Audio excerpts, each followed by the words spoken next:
Today marks exactly 8 years of Hollow Knight being released into the world.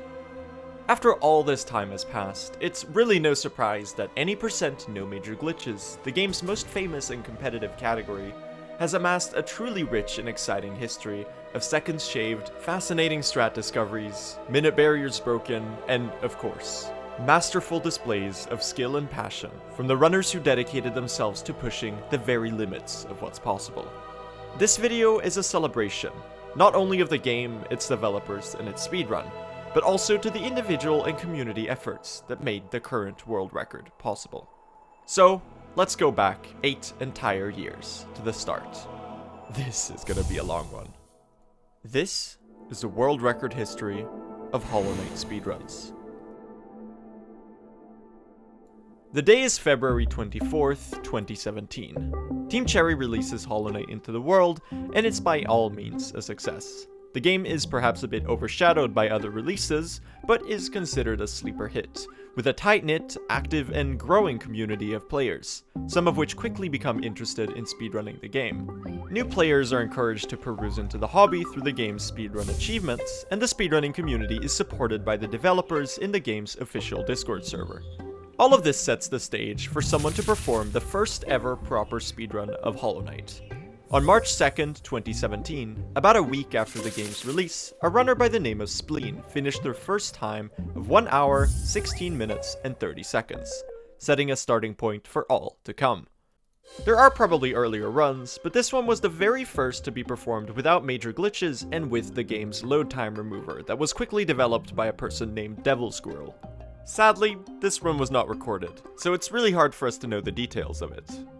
We need not fret, however, as only a week later, Spleen would return with a significant improvement, shaving off a solid 7.5 minutes. And this time, they also made sure to press the record button. The run followed a routing that relatively closely resembled the game's quote-unquote intended completion route. There were some early glitch and skip finds in there that showed just how quickly the initial runners found things, though. For example, in the very first seconds of the run, Spleen did this menu early control and inventory drop into King's Pass. Basically, by pausing, the player was able to gain control of their character well before they usually would, and the inventory opening in midair removes the player's fall acceleration cap. This allowed Spleen to fall past terminal velocity as well as cancelling the hard fall stun animation when landing. Spleen's run also featured another staple of all speedrun routing to come: so-called bench hard save anchoring. In Hollow Knight, your progress is saved periodically, but you always respawn at the latest hard save point, such as the latest bench you sat at after quitting out to the menu. So, in Spleen's run, he would hard save an Ancestral Mound after Vengeful Spirit, traverse Green Path to get the dash ability, and then simply quit back out to menu to essentially fast travel back to that bench, skipping tremendous amounts of backtracking. There were even a few skips in Spleen's run. In Watcher's Spire, Spleen performed one of the only known big skips at the time, the Spire Statue Pogo, to reach the area without the Monarch Wings. Earlier in the run, he would also lure this squid for a Pogo in Green Path, cutting a much faster route through the area and saving about 20 seconds. Spleen was also clever enough to dreamnail bosses for Soul, and despite fighting bosses with Fury of the Fallen, he only died twice in the run. With our hindsight, it's easy to think of ways this run could be drastically improved. Do keep in mind though that most skips and strategies we take for granted today weren't even close to being discovered, so runs were forced to take much longer detours in order to gain abilities such as the Desolate Dive and Isma's Tear.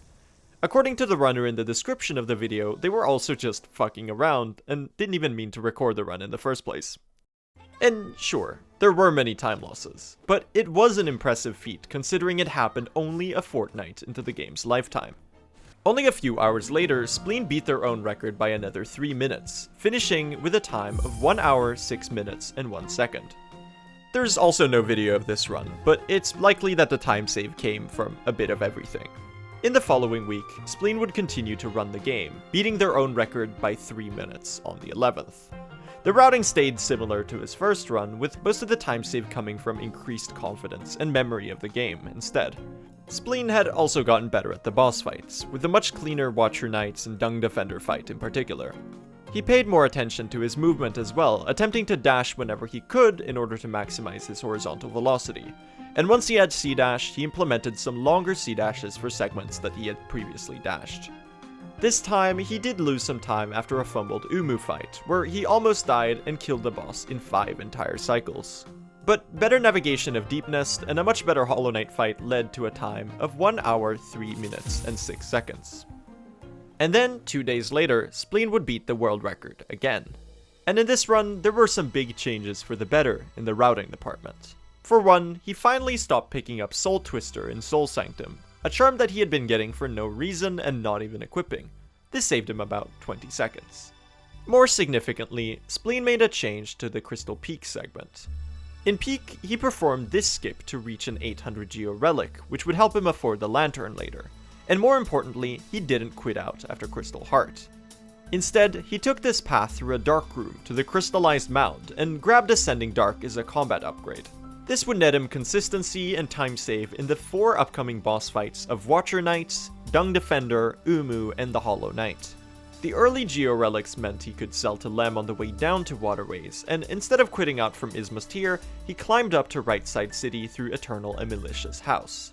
After the Watcher Knight fight in Lurien, Spleen went right to the King's Station with a few quick crystal dashes, and stagged to Dirtmouth for the lantern purchase.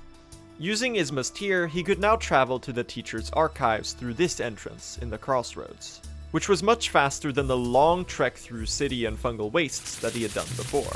After acquiring Monomon the Teacher, he entered the Fungal Wastes through the Queen's Station Stag, and entered Deep Nest through the Crumbling Pit entrance. And then, after getting Hera in the Beast Den, he used the last of his Geo to buy the Distant Village Stag and return to Dirtmouth. From here, he entered the Black Egg Temple and finished the run.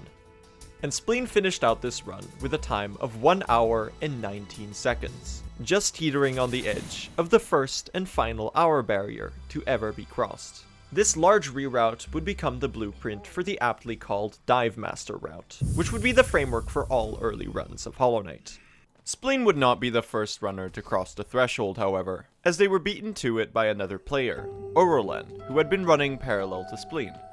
Only 6 days after Spleen's run of 1 hour and 19, Oro beat Spleen's run by about a minute, finishing his own time of 59 minutes and 13 seconds.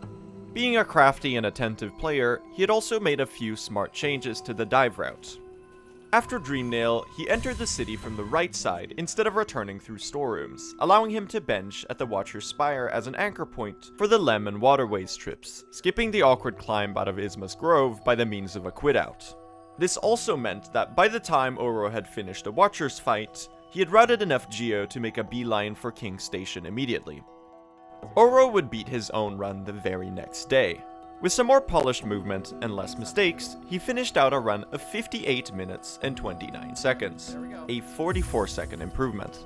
The consistent practice he was getting from streaming his speedrun attempts was doing wonders for improving Oro's traversal abilities, leading to less hiccups and stumbles in the run. So, unsurprisingly, he soon ended up beating his time once again, now gaining another respectable 53 seconds on his world record from the previous day. God. Small micro-adjustments to movement, such as introducing inventory drops and C-dashes for more of the long vertical and horizontal stretches, as well as generally cleaner movement for the boss fights, ended up netting him a 57.36. This ended up being a very fruitful week for Oro, with 4 world records in 4 days of attempts. But Oro wasn't the only one making strides. As more and more runners were joining the community and starting to experiment with different routes and strategies, it really was no surprise that a few major discoveries were due to occur within long. Only another 4 days after Oro's latest record, a speedrunner by the name of Moglar 5K would make a massive discovery. And do keep his name in mind, because this runner would prove to be incredibly important for the speedrun's early development. Moglar 5K, nicknamed Mag, was a top speedrunner in other games such as Undertale and Environmental Station Alpha at just the age of 13. He had found a particular passion for finding obscure skips in the caves of Hallownest, and his first major contribution would result in a fundamental change in the routing of the speedrun. On the 27th of March, Mag shared a video of a new type of skip that he'd found, the acid skip. By grabbing the wall right above the acid in the Crossroads Fog Canyon entrance, the knight was barely able to charge a crystal dash, which would allow them to just squeeze under the ceiling and make it into the area without requiring Isma's Tier. This was a massive discovery, considering how big of a detour runners would take to collect the item for the sole purpose of reaching the teacher's archives. Speedrunners could now cut the entire Dung Defender and Isthmus Grove segments from the run, and therefore waterways as a whole, as those two were the sole reasons they went there as well. So, the Crossroads acid skip had potential to shave minutes off the run. Oro was quick to introduce this huge discovery into his runs. The very next day, he set out to break his record with the new skip. The early game looked the same, but Oro already saved a few seconds from no longer needing to collect the simple key in the storerooms. After Crystal Peak and Dreamnail, he entered the City of Tears from the right. Oro now anchored in Spire and then went to sell to Lem. With the relics he had grabbed from Soulmaster and in Crystal Peak, this was enough to get him to 1800 Geo, enough for the Lantern. Now, instead of even going to Waterways at all, he quit back out to Spire and saved multiple minutes. The Watcher Knight's chest afforded him the remaining Geo he would need for the King's Station and Distant Village Stag Station. After buying the Lantern, he traversed through Crossroads and performed the new skip at the canyon entrance. Yo, let's fucking go.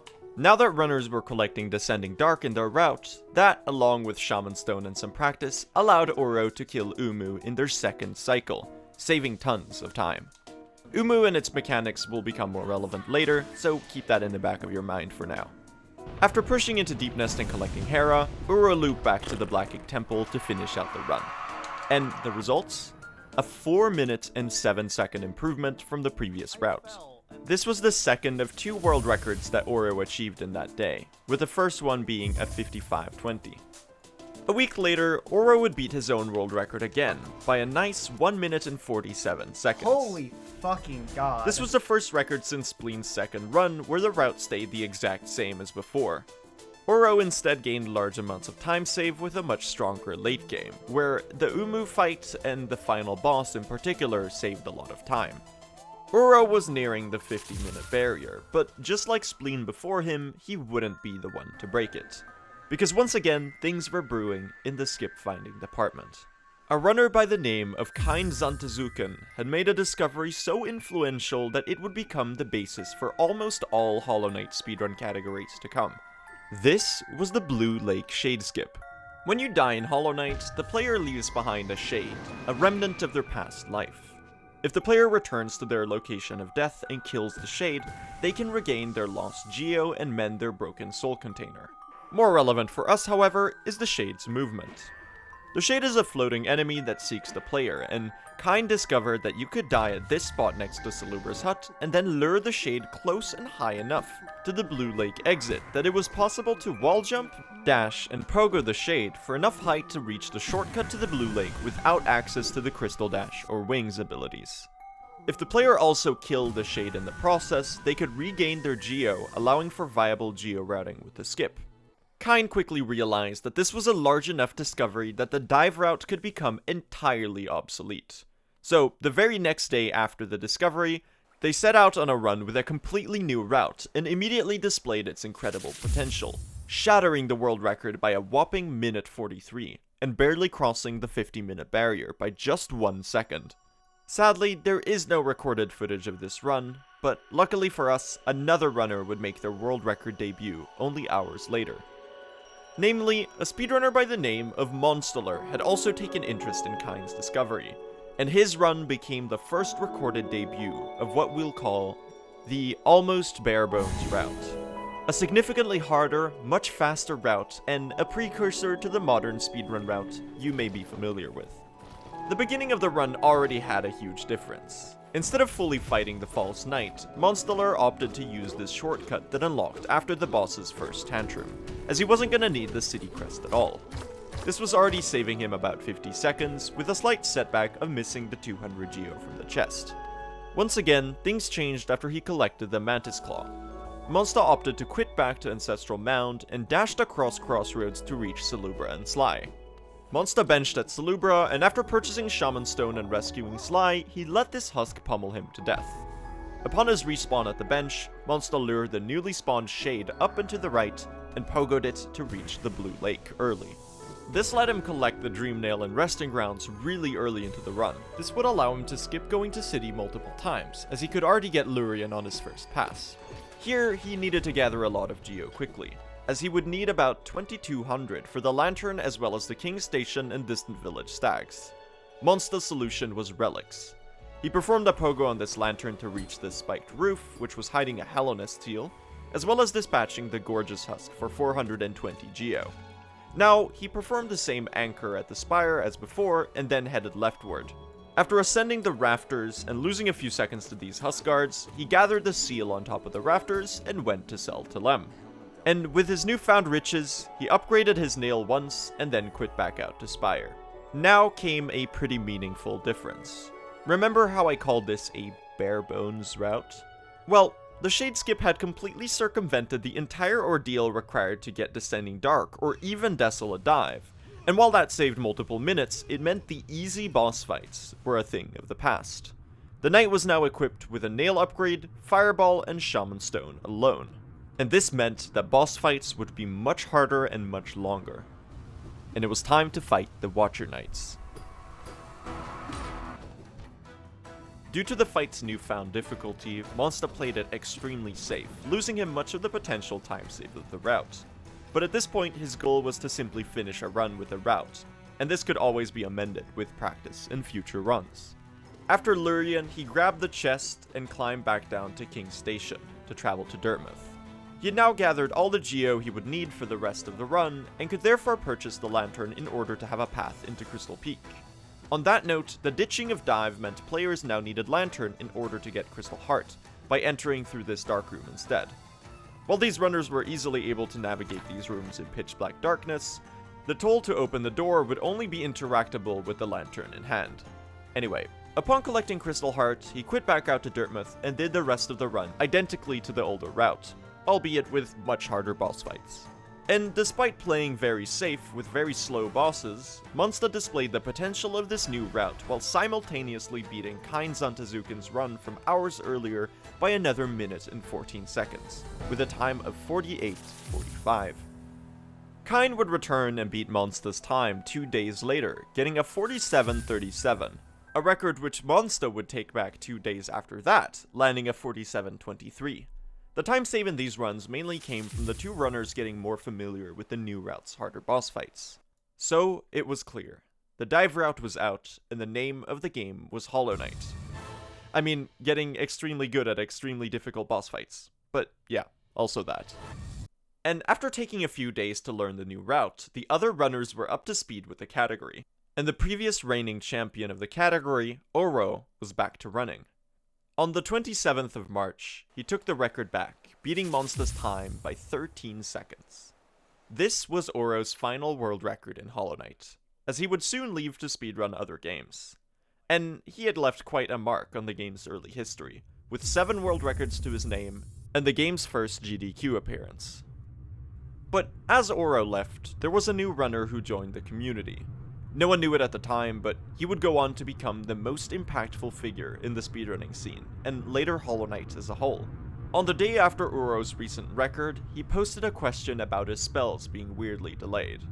He was quickly informed by runner and modder Serena that there was a quick cast button that he should be using. And hours later, he returned with a screenshot of his timer, showing he had just beaten the world record by 43 seconds. This was Fireborn.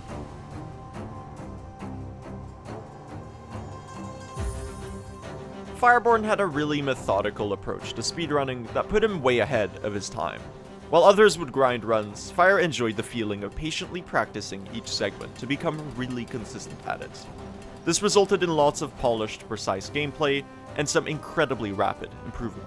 After Fire's world record debut, 90% quickly became a friendly 3-way rivalry between Mag, Monster, and himself, where they would all encourage and motivate each other to push their times down. And during the month of June, all 3 of them would start practicing using copied save files to improve their segments. And as they practiced, they started to whittle down their times. Monster started off the month strong, and in his run attempts, he showed off some changes to the routing. Firstly, runners now got Crossroads Stag after Claw instead of before False Night, in order to skip the slow gathering of Geo in Crossroads. More consistent setups for other strats such as the Mantis Pogo were also found. In City of Tears, Monsta took the top path to leftmost city after the spire bench instead of going through the fountain, as it resulted in a much shorter detour. He was still playing safe on the boss fights, as they were extremely difficult, but you could tell he was getting more comfortable with the fight by the day. A lot of time save came from simple room movement improvements though, and this resulted in new world records for Monsta on June 3rd and June 6th, first a 46:19 and then a 45:25. After congratulating Monsta on his time, Fire got right back to work on bopping him. And bop him he did. Increased confidence in Fire's boss fights in late game allowed him to get an impressive 44:17, over 1 minute of improvement on the world record. At this point, as the record started getting more optimized, world records started standing for longer periods of time, despite the active competition. So, Fire's new record stood until the end of the month, when Monsta set out to improve his time again. He started a new save file, and about 50 minutes later, returned with a time of 44 minutes, 17 seconds, and 130 milliseconds. He had tied Fire's run to the second. But it was just slightly faster. So, there was a new world record by 7/100ths of a second. But, hold on. Didn't I say this was a three-way race? Well, Moglar 5K had been busy as well. Over the past few weeks, he had been finding multiple new skips of the most difficult and unconventional variety, most of which would later find their place in the game's future randomizer mod's most difficult settings, fittingly called mag skips. Mag had already made one route-changing discovery, and on May 30th, he would show off his second one. This was the Explosion Pogo. While messing around in fungal wastes, he had realized that the Sporg's spore projectile, which would naturally explode upon being hit, would remain intact when it begins its natural explosion animation upon burning its fuse. And more importantly, both the explosion as well as the Sporg's projectile itself had a pogoable hitbox. Moglar found a consistent setup to lure this Sporg's projectile down here, time a pogo on the spore and then on the explosion itself to get barely enough height to reach this transition right here. This would save going all the way around the Mantis village for Claw, and it was about a 25 to 30 second time save. If you want to learn more about Moglar's other groundbreaking skip discoveries, check out this excellent video by Fireborn. And speaking of Fireborn, he was quick to implement Moglar's discovery, along with another major find. This was the Fireball skip. By using the Fireball's knockback and air stall to their advantage, players had discovered you could extend your jump distance enough to reach certain ledges with a perfectly timed turnaround into Fireball cast. This was a much faster alternative to the Squid Pogo performed by Spleen all the way back in the first run, as well as the Green Path entrance itself and this room here.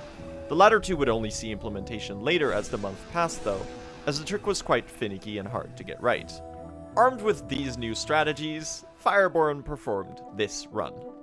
After matching his early game, 20 seconds came from a great execution of the Explosion Pogo. 10 minutes later, Fire again showed his prowess in quickly developing confidence with boss fights, getting a blisteringly fast Watcher Knight fight, and beating his own split by a whopping 9 seconds.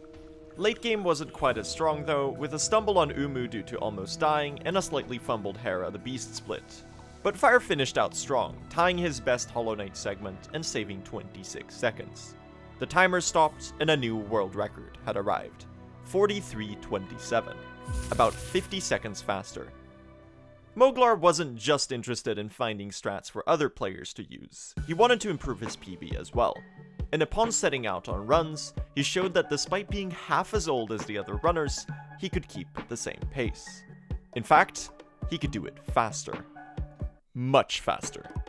Soon, he showed just that, shattering the world record with a 42:18. The time save here came largely from the boss fights. While most other runners were still utilizing this pogo wiggle strategy on Watcher Knights in the Hollow Knight, for the sake of getting them to turn around repeatedly and not be able to attack as frequently, Mag realized this was rather slow, so he started implementing the early versions of the modern damage rotations for these bosses. And unsurprisingly, the time save came rolling in. After Mag's recent world record, the community was crawling closer and closer to another and perhaps the last 10-minute barrier in the speedrun. And breaking it wouldn't take long at all, because just 2 days later, Moglar got a 39:34. Now hold on, where did all that time save come from? Well, allow me to explain. In the very beginning, I mentioned that Spleen's first run happened on the same day as the loadless timer was introduced. This loadless timer is how runners made sure that differences in computer hardware speed didn't affect the fairness of competition. On the day before Moglar's 39, a large update was made to the load timer mover that started pausing the timer for more load-dependent segments that were previously unpaused. This included little things like the loads in between main menu screens and the start of the game, as well as more significant ones, like the second unskippable Dreamer cutscene. This resulted in about a 2-minute time save for all runs going forward, and a fairer run for all players. Even accounting for that time save though, Moglar's run was an improvement to the previous one. Only hours after that, Monsta would get a run of his own with the new timer, beating out Moglar's time by 24 seconds. A good portion of that time save came from Umu. Up until now, Umu had been a largely improvised boss, but as players spent time with the Barebones route, it became clear they needed to learn more about the fight, as its cycle-based nature meant that doing the fight with one less cycle would result in between 15 and 20 seconds of time save. So, over hours and hours of labbing strats, here's what they found. Firstly, dream-nailing Umu for soul between cycles became really important, as he wanted to be able to get as much damage in as possible when the fight opened. More importantly, it was discovered that it was possible to use the large bottom platform of the arena to get Umu stuck when it entered a vulnerable state, allowing runners to deal blows repeatedly without the boss floating away.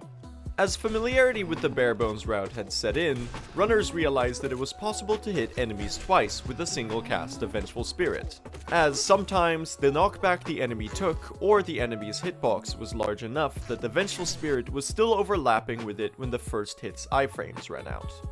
Put together, these discoveries and hours of labbing resulted in Monsta's discovery of a 2-cycle Umu, where it was just possible to deplete the boss's 250 HP in 2 damage cycles with Shaman Stone and a nail upgrade. Up to this point, most runners had taken up to 4 cycles in their Umu fights, so this was a pretty significant time save of about 20 to 40 seconds. But Umu came with another challenge. Importantly, and most annoyingly, the fight was terribly inconsistent, and completely up to RNG. Usually, the boss did 3 attacks in its first cycle, and 2 attacks per cycle after that. But for some reason, there was about a 25% chance that the boss would do an extra attack before opening up.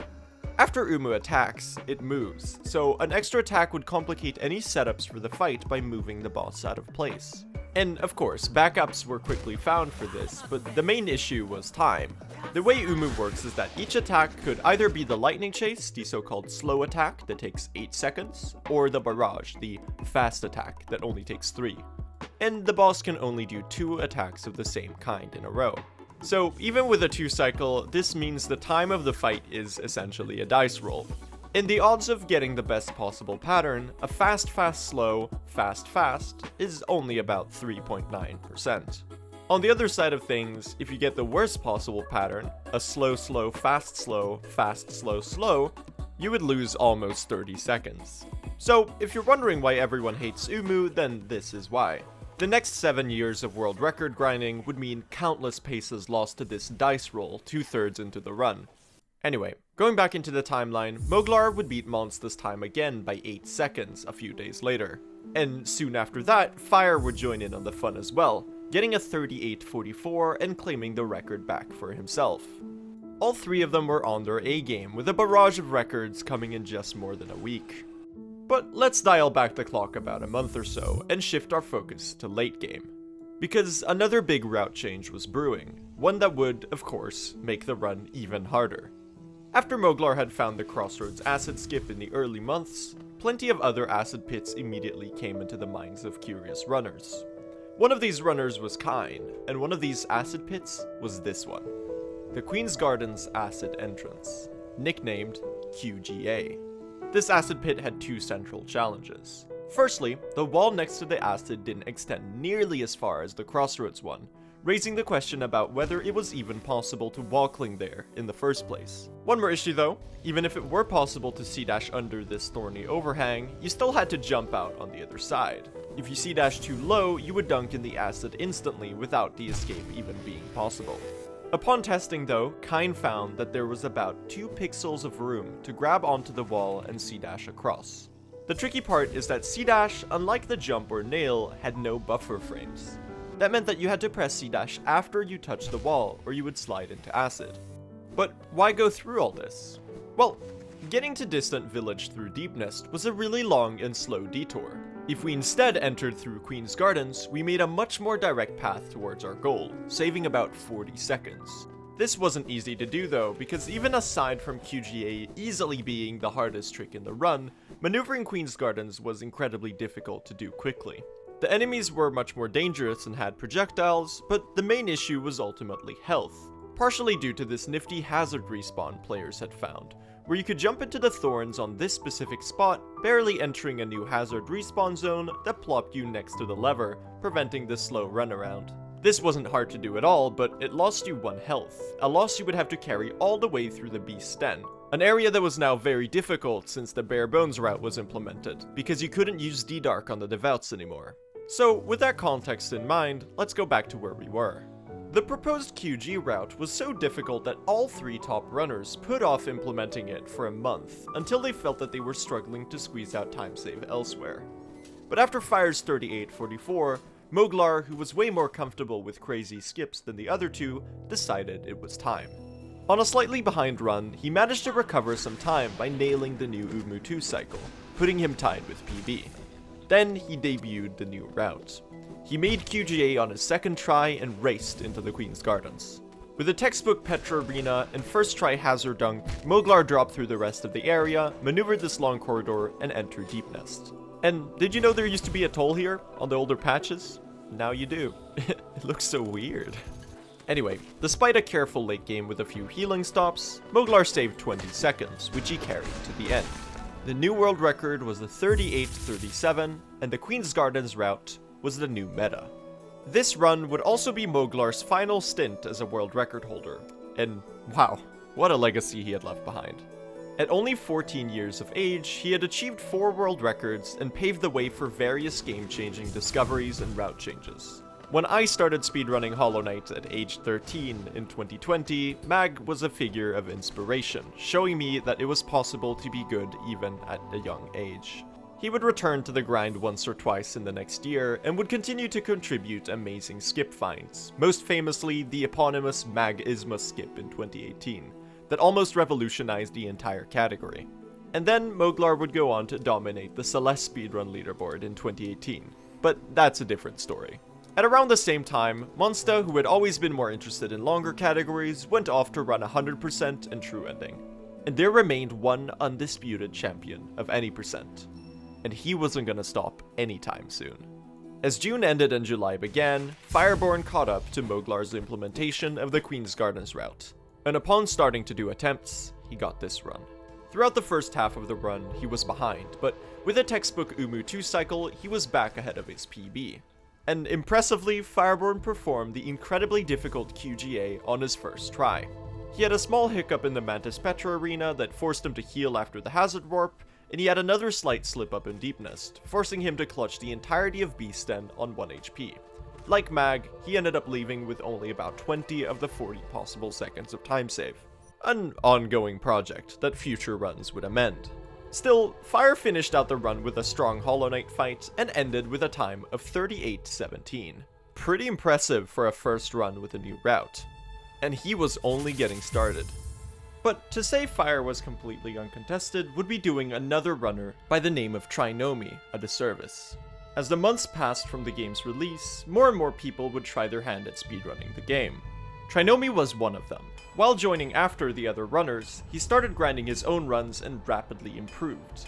By the end of July, he had all but caught up to Fire even, and as Monsta and Mag had left the category, Trinomi and Fire became the 2 top runners continuing to push the category further. And Trinomi wasn't just a good runner, but he had some great ideas as well. Right off the bat, he started finding small time saves everywhere. However, his first large contribution came when he set his sights on a much larger and much more difficult idea. Ever since the start, runners had collected this nail upgrade to aid in boss fights. Trinomi wanted to skip it. The idea being that by eliminating the nail upgrade, this entire long trek, as well as 200 geo, could all be eliminated from the route, saving enormous amounts of time. Of course, the run would now be even harder than before, and you would lose some time to slower boss fights and devouts, but Trinomi figured the idea had potential, so he set out on a run with it. And with minimal practice with the harder fights and some mistakes, Trinomi still returned to the speedrun Discord with a PB in hand, telling Fire it had potential. Despite a 3-cycle Umu, and despite the slower fights, it looked like a new route was crystallizing. Thanks to Trinomi, the true Barebones route was born.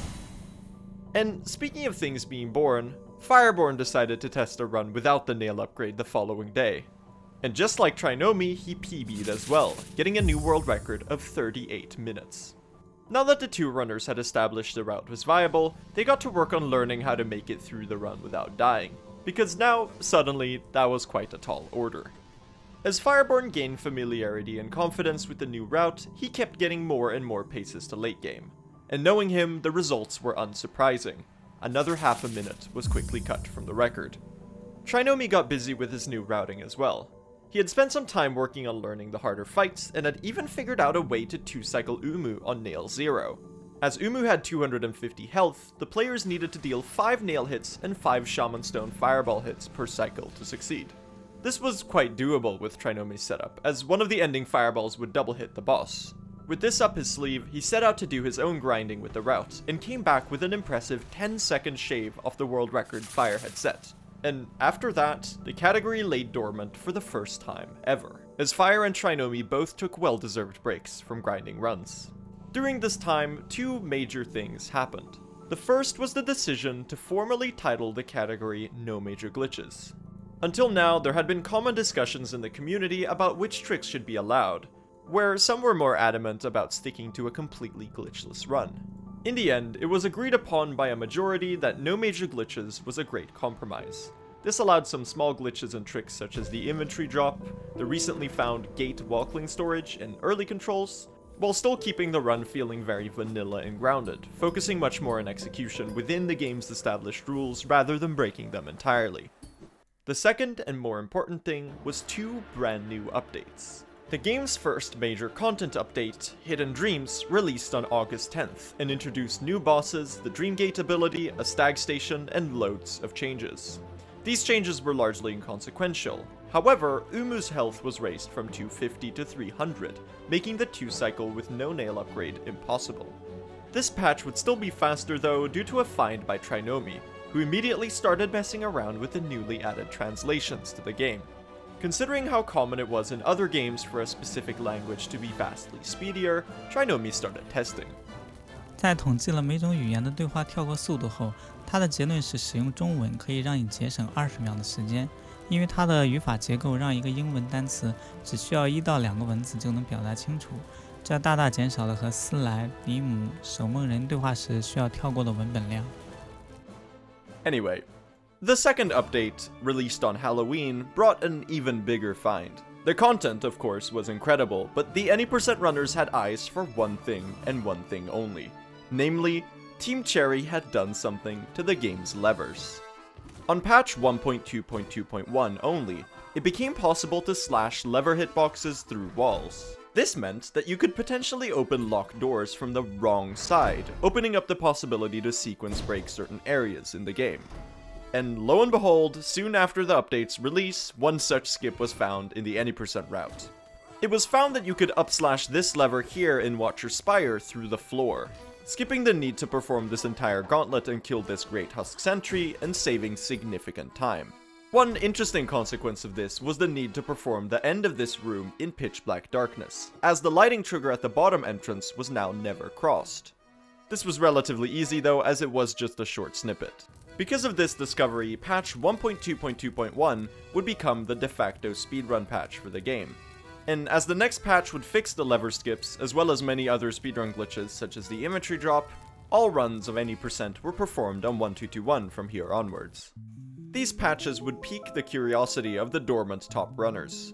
Fire would return first after Hidden Dreams came out, getting an impressive 52-second world record on the new patch. He saved some time from the language change, but lost some to now needing a 3-cycle Umu. Despite this, Fire had simply improved so much at the Barebones route that he shaved significant time off the boss fights and late game. The resulting final time was a 36:29. But the release of 1221 would prove even more interesting, and with it came some updates to the routing. As runners could now skip the Spire Gauntlet, they no longer got the Sentry's Geo. This prompted a Geo reroute. Let's look at this run Fire performed in early December. Firstly, as he had implemented this fireball skipping green path, it became quick to grab these 50 Geo from the so-called Boomer Rocks in early game. He needed these because the Moss Knight's Geo drops had been changed from 80 to 35. He would supplement this Geo by getting these rocks in Fungal as well, the so-called Boomer Rocks route. This gave him barely enough to afford the Crossroads Stag, after which the Gruzmother Geo gave him just enough for Shaman Stone. Once in city, Fire headed right into King's Station, pogoed this lantern to reach the wall, and traversed the spiked roof for this seal. Gorgeous Husk & Co. gave another 500, and the last seal he got from the rafters, in which he cleverly lured this Husk Guard for a shortcut up. The resulting 20 seconds of time saved despite the new route and confidence proved its potential. After a slightly weaker late game though, he ended up tied with PB out of Beastden. Fire had learned a thing or two about the final fight from Moglar and Trinomi however, and ended up golding the fight. That is, beating his own best ever fight by 7 seconds. The resulting world record was a time of 36:22. After a short holiday break, 2018 began, and Fireborn got right back into trimming down the world record. He had made another small improvement to the route. Up until now, runners had all grabbed Soulcatcher and Mound, and equipped it for the first half of the run until they got Shaman Stone. And while it made the soul gathering for the Green Path fireball skips in the Hornet fights easier, it hardly saved any time. In fact, picking it up was a huge time loss, as this meant you had to sit down on this bench and equip it. You would think you have to sit down here anyway, as you had to bench anchor for After Mothwing Cloak, but it turns out the game would hard save you here as soon as you left Mound regardless. So, Fire skipped out on Soulcatcher, and with a little bit more attentive soul gathering in Green Path, he netted a few seconds of time save. A frankly overdue change. And he kept saving time throughout mid-game, with a Great City, Watchers, and Crystal Peak. The winning streak continued through Umu, as he nailed the QG route and Hera with no stumbles. So upon entering the Hollow Knight arena, Fire was 38 seconds ahead. He was set to obliterate the 36-minute barrier. On that note, let's finally properly talk about the Hollow Knight. At this point, runners had started to implement some really aggressive strats here, mainly pioneered by Trinomi and Moglar. Most tricky were these double fireballs on the dashes, where runners would quickly need to react with a short jump, turn around and fireball along the boss's lunge, hitting it twice for a nice 40 damage. And while not as bad as Umu, THK and Watcher Knights were not exempt for having inconsistent RNG, as not all attacks were created equal. THK in particular has this parry move, which makes them completely invulnerable.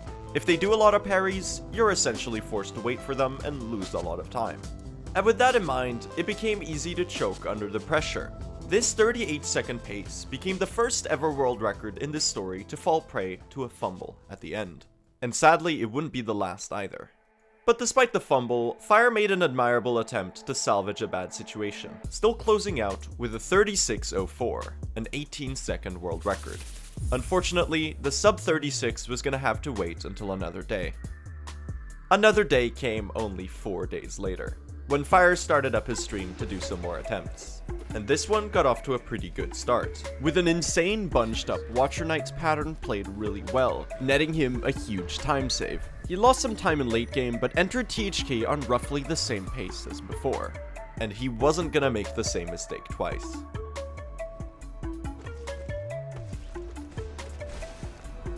As the ending cutscene started rolling, Fireborn's timer stopped at a 35:47. A 17-second improvement upon his previous time. Fire was, well, for the lack of a better term, on fire. And he wasn't done yet, because immediately after the credits had scrolled, he decided to start another run. And this one showed just as much promise as the previous one. With a slightly behind first half, he managed to catch up by Watcher Knights again, keeping the same pace all the way through Umu. And then, suddenly, he decided to lock the fuck in. He first tried QGA, and then after that, soared through Queen's Gardens without hesitating. Deep Nest got the same treatment. Well, for the most part. In Beastden, Fire showed off a brand new strategy on the Devouts. He would fireball 3 times, wait until the enemy opened its mask, hit twice, and then dash into the devout for a damage tank. You see, the devout's fangs deal double damage, but if you get hit by contact damage, you only take 1. After the damage tank, he would use his remaining invincibility frames to do 2 more hits in a fireball, just barely killing the devout before it closed again. This was a very fast but risky approach to the devouts, as you would have to navigate the rest of the den with even less health. And remember, runners were already a health short because of this hazard dunk in Queen's Gardens. In this particular run though, it paid off, because Fire got a massive gold at Hera. Yeah, it's a chunky time save. And then he kept the same blistering pace through the final boss as well, with a confident final display of his skill. The boss died, the timer stopped, and for the second time in a row, Fire had shattered his own world record. What a guy. And while Fire was grinding down the times, other runners were making discoveries in the labbing department. A newer runner, Scurry, had recently joined the community, and was improving rapidly. With the relatively recent lever skip find in mind, they started thinking about the city geo route, and proposed a big change to it. How about, they thought, we do Watcher Knights before the Relic Cell? If runners opened this shortcut, then fought Watcher Knights before Lem, they could also skip the Spire bench entirely. Now, they could instead take a detour to Lem on the way out of the area. The Rafter Seal could then easily be replaced with this much faster run by the Watcher's chest. And while reaching Lem after picking up a Dreamer would require running out to talk to him by the fountain, Scurry figured this would all be a net time save. And they were absolutely correct. Suddenly, Umu entered the limelight again, because Monsteller had been trying to find a possible 2-cycle strat for Nail Zero on the new patch. Now that the boss had 300 HP and not 250, it seemed impossible for a while. But Monsteller was determined to make it work. So after hours upon hours spent in that boss room practicing, he found this cycle. Once again, getting the boss stuck in the bottom platform was key.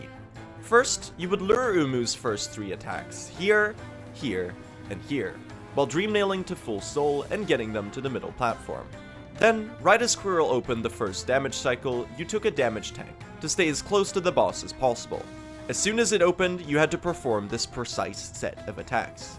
Fireball, nail, nail, fireball, nail, nail, fireball, nail, nail, and then fireball, fireball. If performed correctly, the final 2 nail hits would dislodge Umu from the platform, allowing one of the last 2 fireballs to knock the boss back and double hit, right as the boss closed. The result was exactly 150 damage. This was already a really precise set of moves, and it only got harder from here.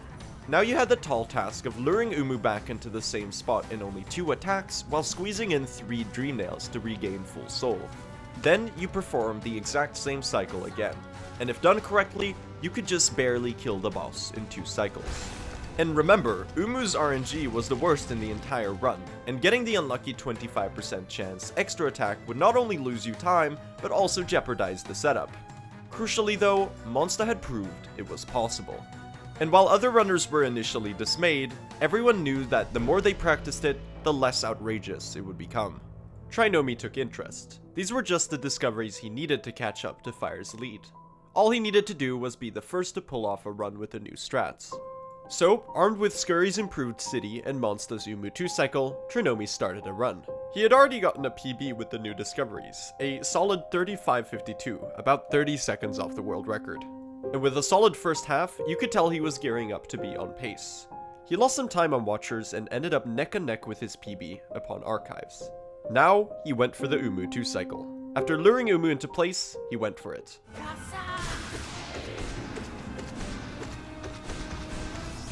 So far, so good.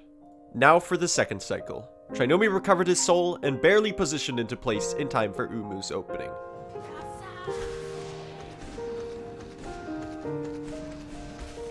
And just like that, Umu was dead.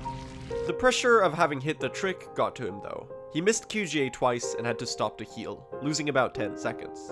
He was determined to see this run through though, and previous runs of his had also stumbled in late game. Due to this, Trinomi saved an astonishing 31 seconds in Beastden. He kept this momentum to the end, and with a solid THK, he ended a run with a 35:21. A new world record by 3 seconds. Soon enough, Fire returned to grind with the new strats as well. And on the 25th of February, the day after the game's 1-year anniversary, Fire got on this run, a pretty good pace that unfortunately fumbled the Ubu 2 cycle. He continued, undeterred by the mistake, and just like Trinomi before him, he played late game incredibly well. A super clean Queen's Gardens and a confident Beast Stun performance netted 24 seconds of time save against this comparison. And upon entering the final boss, Fire kept the momentum going. Another super solid THK led to the timer stopping at a 35:14, beating Trinomi's run by 9 seconds. A new world record to start off a new year for Hollow Knight speedrunning. And look how far it had come in just a single year. Scrolling through a list of world records at this point, you would see a whole lot of Fireborn.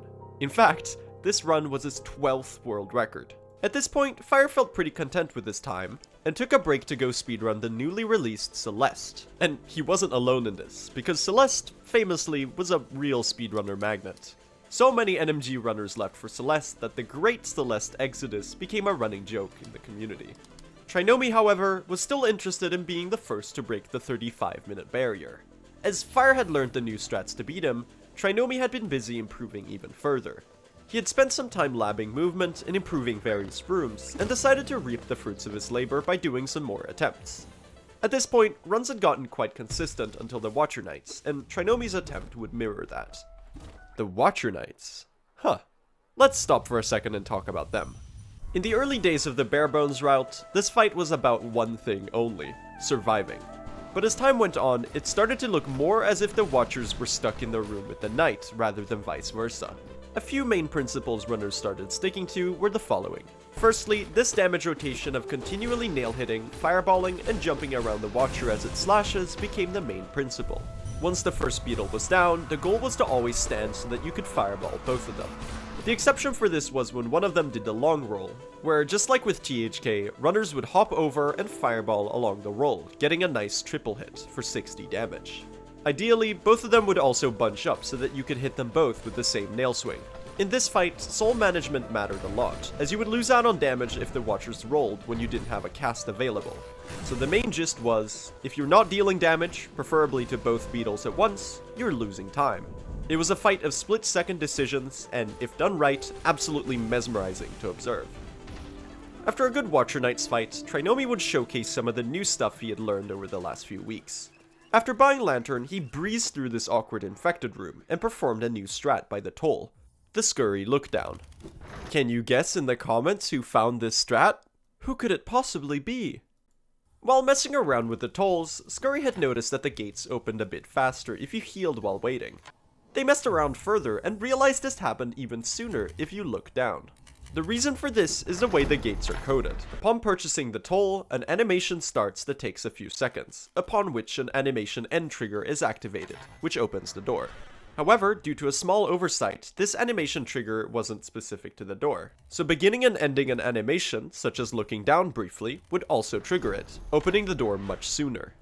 After a really solid Crystal Peak, Trinomi continued forth. He had a good pace going, but the hardest part was yet to come. Umu 2 cycle into QGA, through Deep Nest into Den. Trinomi decided to give it his all. Trinomi had reached the final boss with a staggering 43 seconds of time save, already on pace to shatter the world record by 36 seconds. But Trinomi knew there was potential for even more. Recently, he had learned a new strat, the THK Scream Skip. If a player falls into the final boss, right as it performs its last cycle change scream, they can be knocked out of the screen's stun state. This functions essentially identically to the pause early control in King's Pass.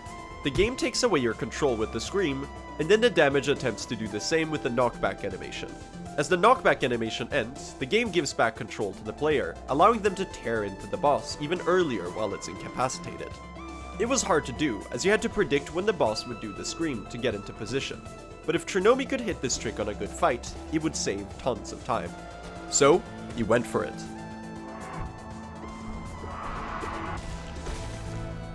(34:34), an absolutely ridiculous time, fully showing off the potential of all the new strats when combined with such impeccable execution. This run would be Trinomi's final world record. He would continue to contribute more strats to the community, most famously the Trinomi drop, a fast and consistent way to move through this room without stopping. According to the speedrun community lore, Trinomi left to renovate his bathroom, and never returned to speedrunning. Bathroom turned out pretty great though. Before we continue, I'd like to do a little bit of a small channel update. By the looks of it, after I graduate the Swedish equivalent of high school in June, I might be going full-time with this whole YouTube and Twitch thing, at least for a while I try to figure out what I want to study in university. So, for that reason, I've decided to open memberships on my channel. It's honestly a huge privilege to be in a position to even be able to do this, and any support helps. I'll be trying to do bonus videos and other extra stuff for members now and then, and in fact, this video is gonna have a bonus video connected to it. More about that at the end. Anyway, thank you all for the support, everyone. It means a ton, and let's get back to the video. Also, subscribe if you want to. This video took 2 months to make. Now that both Trinomi and Fire were out of the picture, a new batch of runners seized the moment to continue pushing the category further. I've already named Scurry, but the other important names here are Homothety, Visuals, and Fast Attack. Fast Attack was first to show off his potential. He had been improving, well, fast, at the game, and had kept up impressively well with Fire and Trinomi's times despite being a newer runner. About a month after Trinomi's 34, Fast Attack would show off his prowess by claiming the top spot in the category, and beating Trinomi by a few seconds. Strat-wise, this was pretty similar to Trinomi's run, with a little bit better execution here and there. Fast Attack's world record would be the longest standing record yet, impressively lasting almost 4 entire months. During this time, Scurry and Visuals formed a bit of a friendly rivalry, motivating each other to push down their times and beat one another. And these sorts of friendly rivalries always prove to act as a potent motivator for improvement. So it really wasn't much of a surprise when the two rapidly closed in on Fast Attack's time over the summer. In late July, Viz struck first, beating the world record by 4 seconds. Scurry took a little while to respond, as while they had gotten good at any percent, they had also become a top runner in True Ending, any percent's larger, even harder sibling category. But once they returned to any percent in October, they showed what made them special as a runner, because being the best at one category wasn't enough. Viz had beaten Fast Attack's time by 4 seconds, so Scurry beat him by another 4. At this point, Viz had also picked up True Ending, and these two runners would continue their rivalry across both categories, vying to claim the world record from one another. A month after Scurry's run, Viz fired back with an 8-second improvement in any percent. The category was getting really close to the 34 barrier now, with only 11 seconds remaining, and everyone wanted to be the first to cross it. The run had started to get really optimized, but it was still clear there was a lot of time to be saved, especially since runners were still playing quite safe in late game. Remember Homothety though? I haven't mentioned him yet. Well, now it was his time to shine. Homothety had quickly made a name for himself in the game's blooming randomizer community, and eventually he picked up speedrunning as well. Ever since joining the scene around Fire's first 35, he had watched many of his fellow runners claim the world record over the months. So, as 2019 started, he decided he would take a crack at it as well. And soon, he would surprise everyone with a pretty impressive run. Because, with a final time of 33:58, Homothety became the first runner to break the 33-minute barrier. Quite an impressive achievement. And while this was Homothety's only world record in any percent, he still left a mark, and would continue to improve his time.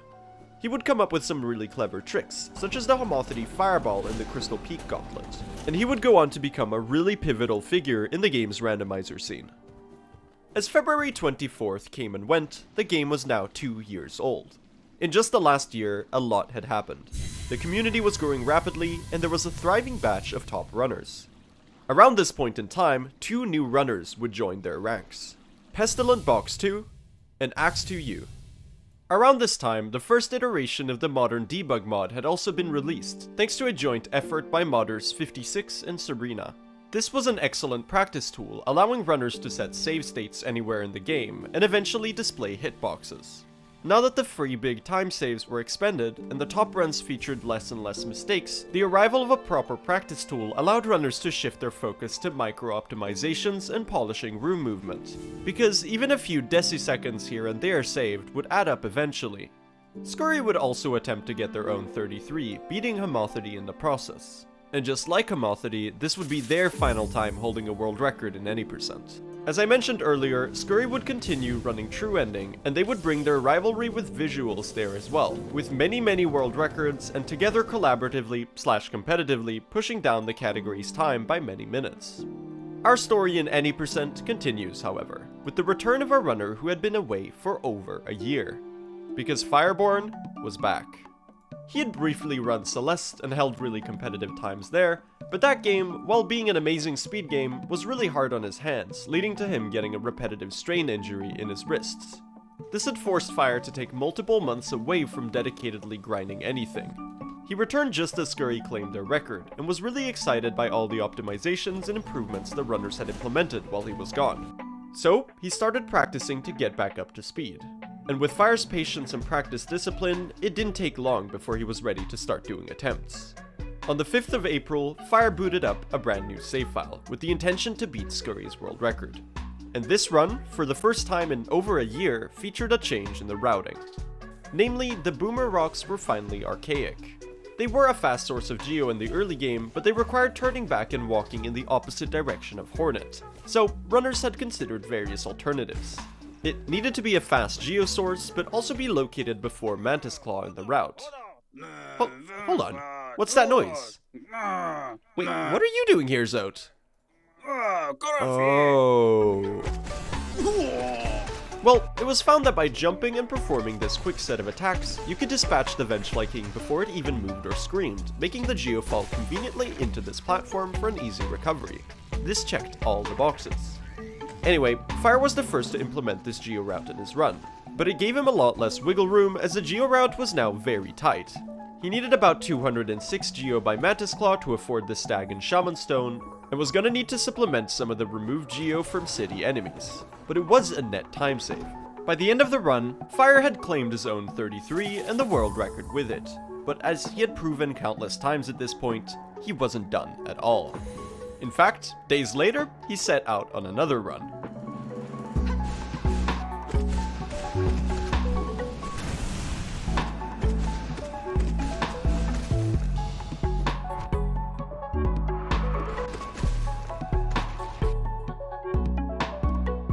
And just like that, he cut the time by another 6 seconds. Fire's grind would continue over the summer, and during this time, he would implement a lot of new strats.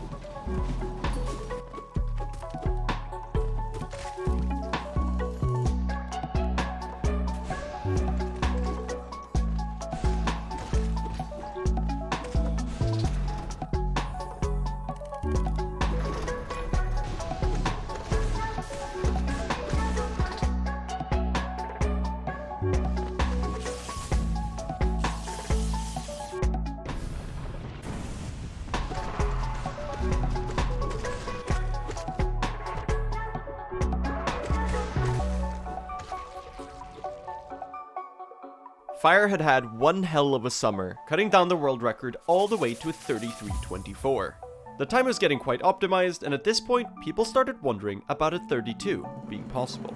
Now, a really exciting thing happened. At the end of the year, the growing and thriving speedrun community decided it would be fun to host a tournament for the category. This got the 24 participants, including the former and current top runners Fire, Viz, Hemothety, Scurry, Trinomi, Pest, and Axe to You all together, all running the category actively at once for the first time. Pest and Axe were both newer runners, but they were improving rapidly, and by the time the tournament started, had both attained PBs within the top 5. And the tournament proved an excellent motivator, becoming a real rallying point for the runners to come up with improved strategies, shave time from room movement, and most importantly, grind, grind, grind. A few notable strat discoveries of this time were located in the Fungal Waste segment. Firstly, the standard E-Pogo was rapidly improved, and over time multiple variants were found. Here, Fireborn found the Fireball E-Pogo and the Slash Damage Tank Pogo, two much harder variants that avoided waiting until the spore naturally expired. A few rooms after was the Mantis Pogo. This trick was performed to skip traversing around this long room after hitting the claw lever, and for ages, runners would just wing it and hope for the best. Countless attempts at labbing it were made, but no one could quite figure it out. Luckily, runners Axe to You and Risky CB realized the Mantises always moved consistently in relation to the player, and figured out this consistent, fast, yet tricky setup, dubbed the Double Dash Mantis Pogo for obvious reasons. This would quickly become the standard and is still used to this day. Fireborn and Visuals performed really well in the tournament, unsurprisingly with their experience. But what was perhaps more impressive was Axe2U and Pest's performances. In the middle of the tournament, Axe2U would excitedly post this screenshot to the rest of the runners. He had gotten a fantastic new world record of 33:22, beating Fire's August time by 2 seconds. This was huge and really exciting for Axe, who had shot up the leaderboard since switching from 106 runs only a month or two prior.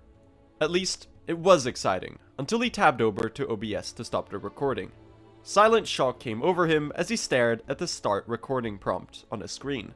Axe hadn't recorded the run.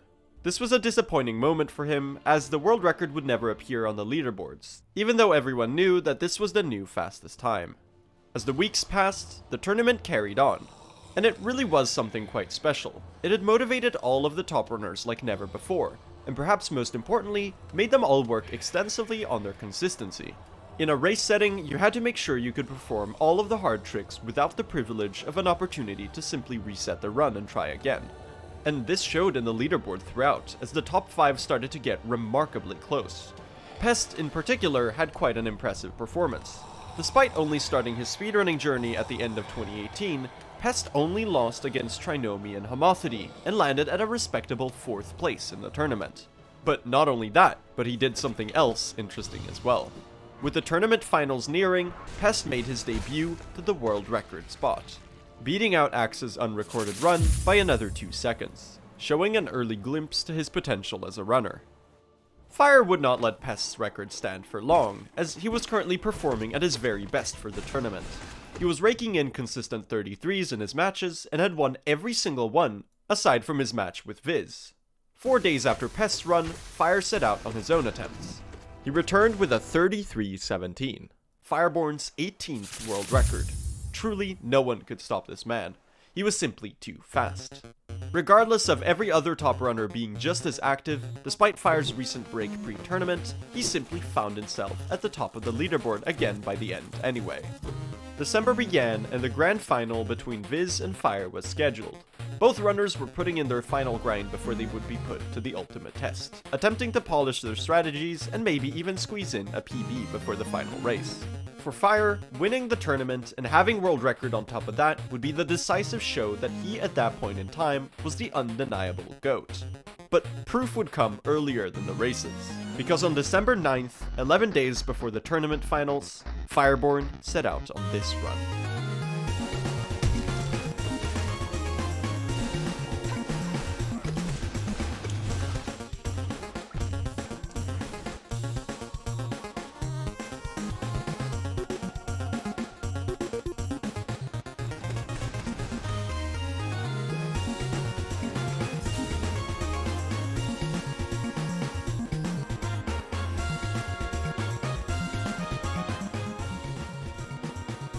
And just like that, his magnum opus had crystallized.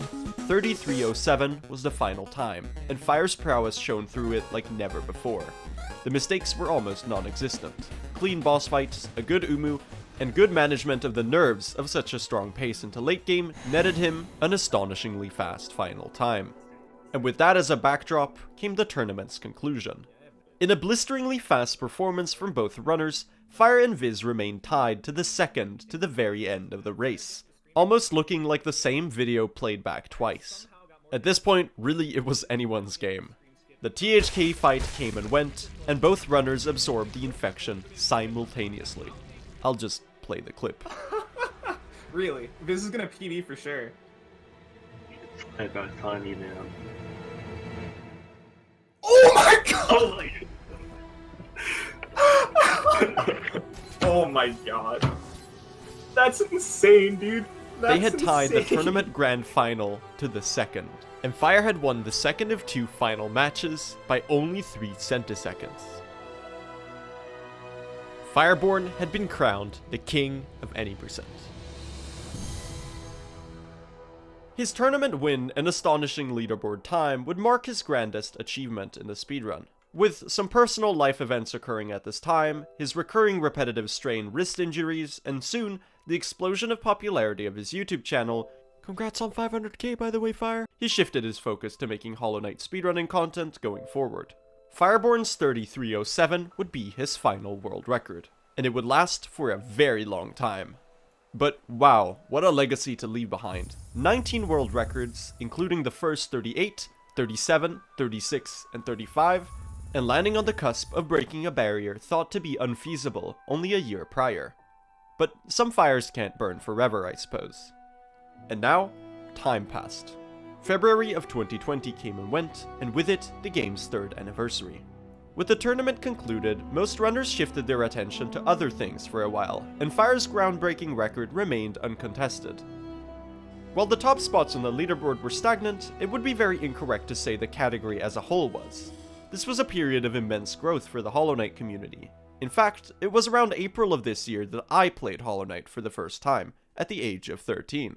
And in June, I started my own speedrunning journey, with, you guessed it, any percent runs myself. And just as I did, Pestilent Box 2 would start running the category again. And pretty soon, he would make history once again. Because on June 6th, 2020, he started this run.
Let's fucking go. That's good.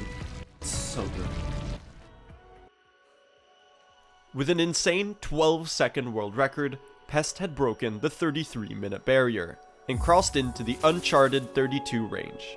Only a year or two prior, this time was thought to be completely impossible, but with Pest's skill, it really wasn't. He had completely embraced segment practice as a way to improve, and despite not having anyone else competing to motivate himself, he had enough of an internal motivation to continue his grind. Just like Fire, he was a calm, collected runner who had the patience to sit for hours and hours repeating the same room or boss fight over and over again. And once again, this world record would stand for a really long time.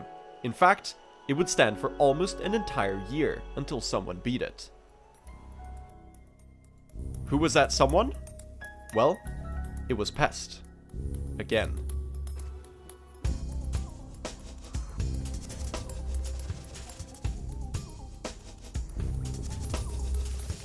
Then, he did it again.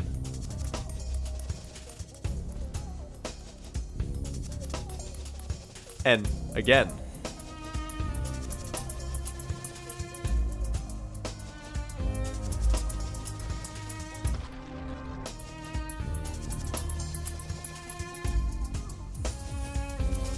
And again.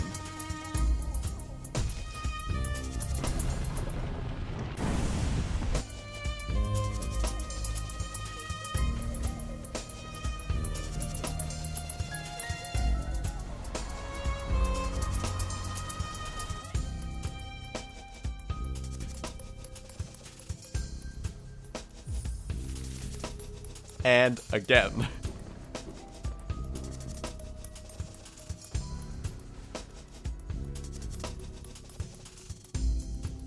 So far, 2021 was undeniably Pest's year. He had showed that he had an unparalleled dedication to practice and polish when it came to speedrunning, and single-handedly bringing the most optimized category down by almost a minute was an incredibly impressive feat. Outside of maybe Fireborn before him, there really hadn't been a runner quite like Pest, who would continue to push the time down by themselves despite no external motivations from other people vying for the record. If you look at the leaderboard at this point, you could see that Pest was truly in a league of his own. And the exciting part was, soon a double bombshell would drop on the Any% community. Due to a groundbreaking discovery by a top level 112, 106 and all skills runner by the name of Scruffy. Scruffy was a really interesting runner, incredibly skilled but also a bit mysterious to the community. They didn't stream, rarely spoke in the speedrun Discord, and still contributed various reroutes and finds to their respective speedrun categories. The joke was that every few months, Scruffy would return, drop a crazy new world record, and in it, one or two never before seen ideas. And this is exactly what Scruffy did when he submitted this new all skills world record in June of 2021. By the Mantis Claw pickup, Scruffy would lure this Mantis youth to follow him to the item, and have the Mantis damage him right as he picked up Claw. Just like the THK Scream skip I explained earlier, this would give the player control back of their character, allowing them to quit out or move as soon as the game has registered the ability as collected, without waiting for the extended pickup screen. Runners quickly figured out setups for this, and found out this was a whole 3 seconds of net time save. 4 or so lost from the wait, but 7 saved from the early control. Scruffy wasn't done making big finds though, as their next would prove even more groundbreaking. On the 25th of May, they posted this video to the other runners.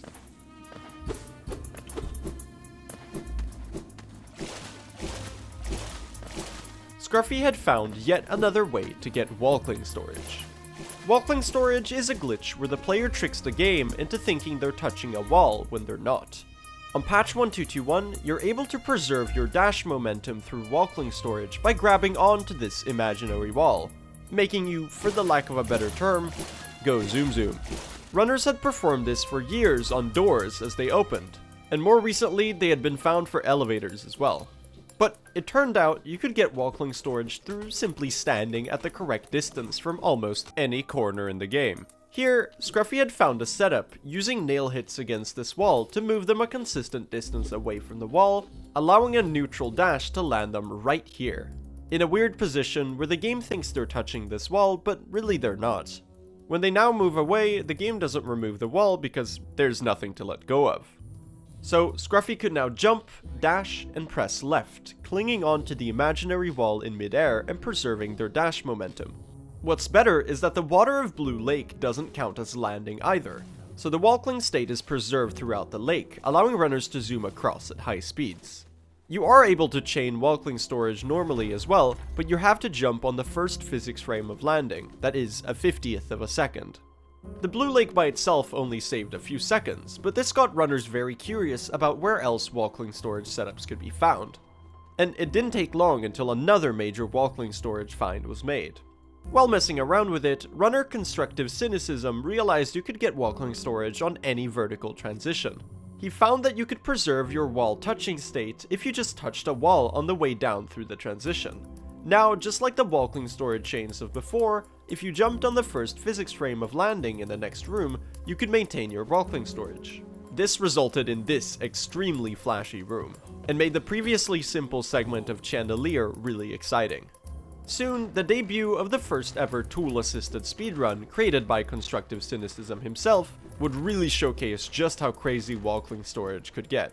Armed with all of these new time saves, Pest once again got back to running the game, quickly getting a 2-second improvement by using the new strats. He knew there was a lot of time to squeeze out of the run still, so he didn't stop there. Pretty soon, he would get this pace. Again, the new strats were executed really cleanly, putting him at a decent pace from the very get-go. He managed to carry this momentum all the way to late game, with solidly executed boss fights and good movement, and unlike Fire, Pest saved the grub. At the finish line though, he would get scammed out of the Scream skip due to the boss teleporting to the middle before doing it. But despite losing a few seconds to that, he still finished out an incredibly strong run. As he absorbed the infection and the timer ticked to a halt, he had achieved a new world record. Pest had beaten his world record again by an additional 8 seconds, and he was now in the lower range of 32. And he still wasn't done yet, despite being bounds ahead of any other runner. He knew he still had a few seconds of polish to squeeze out of the new finds, so at the end of September, he started doing runs again.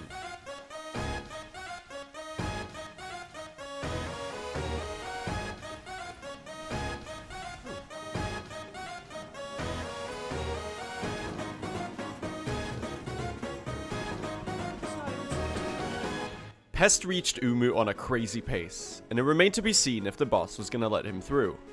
At this point, he was about 5 seconds ahead of his own world record, on pace for a run in the 32-1x range. And the good part was, Umu had mercy. Okay. He was getting nervous, but he pushed through it, determined to make this run work. After some small throws in Umu and Den, he managed to carry the pace through to the final boss. Now, all he needed was a good THK fight with not too many parries.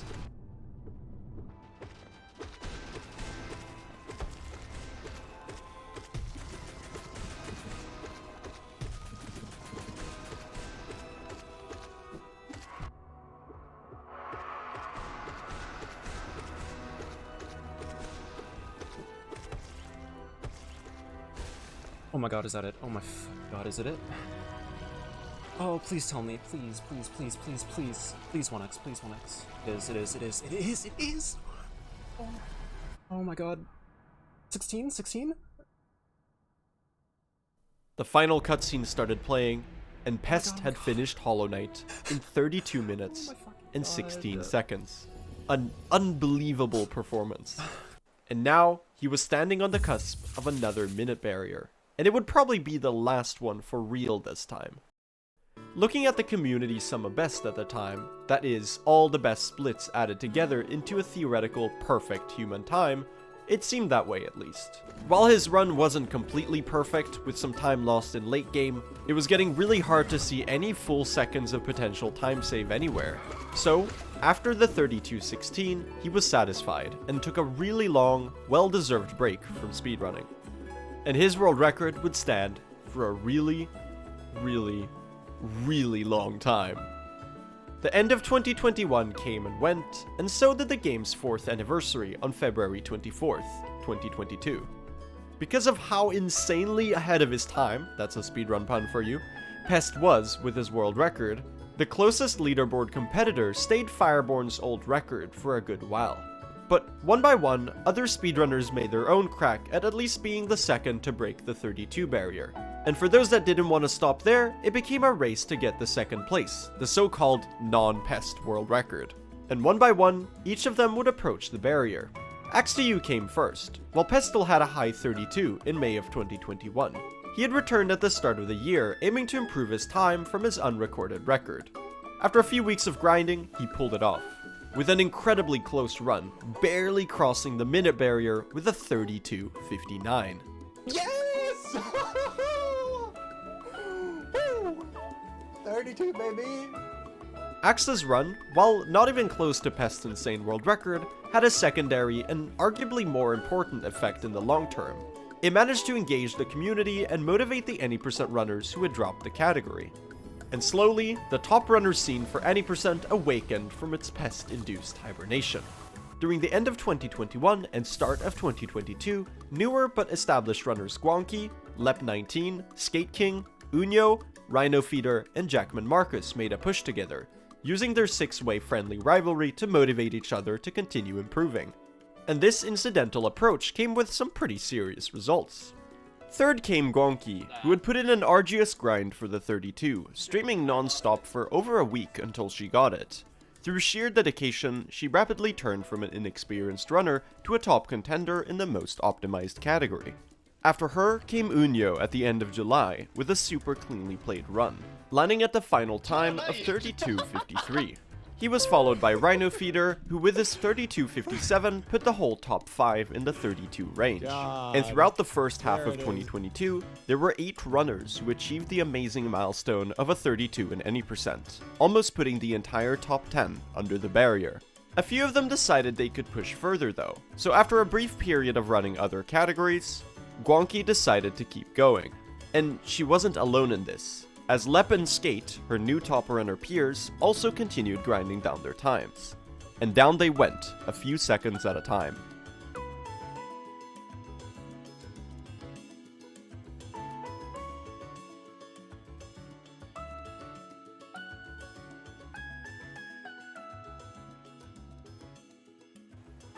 As the first half of the year concluded, they were getting really close to Pest's time, with Guanqi being only a second off.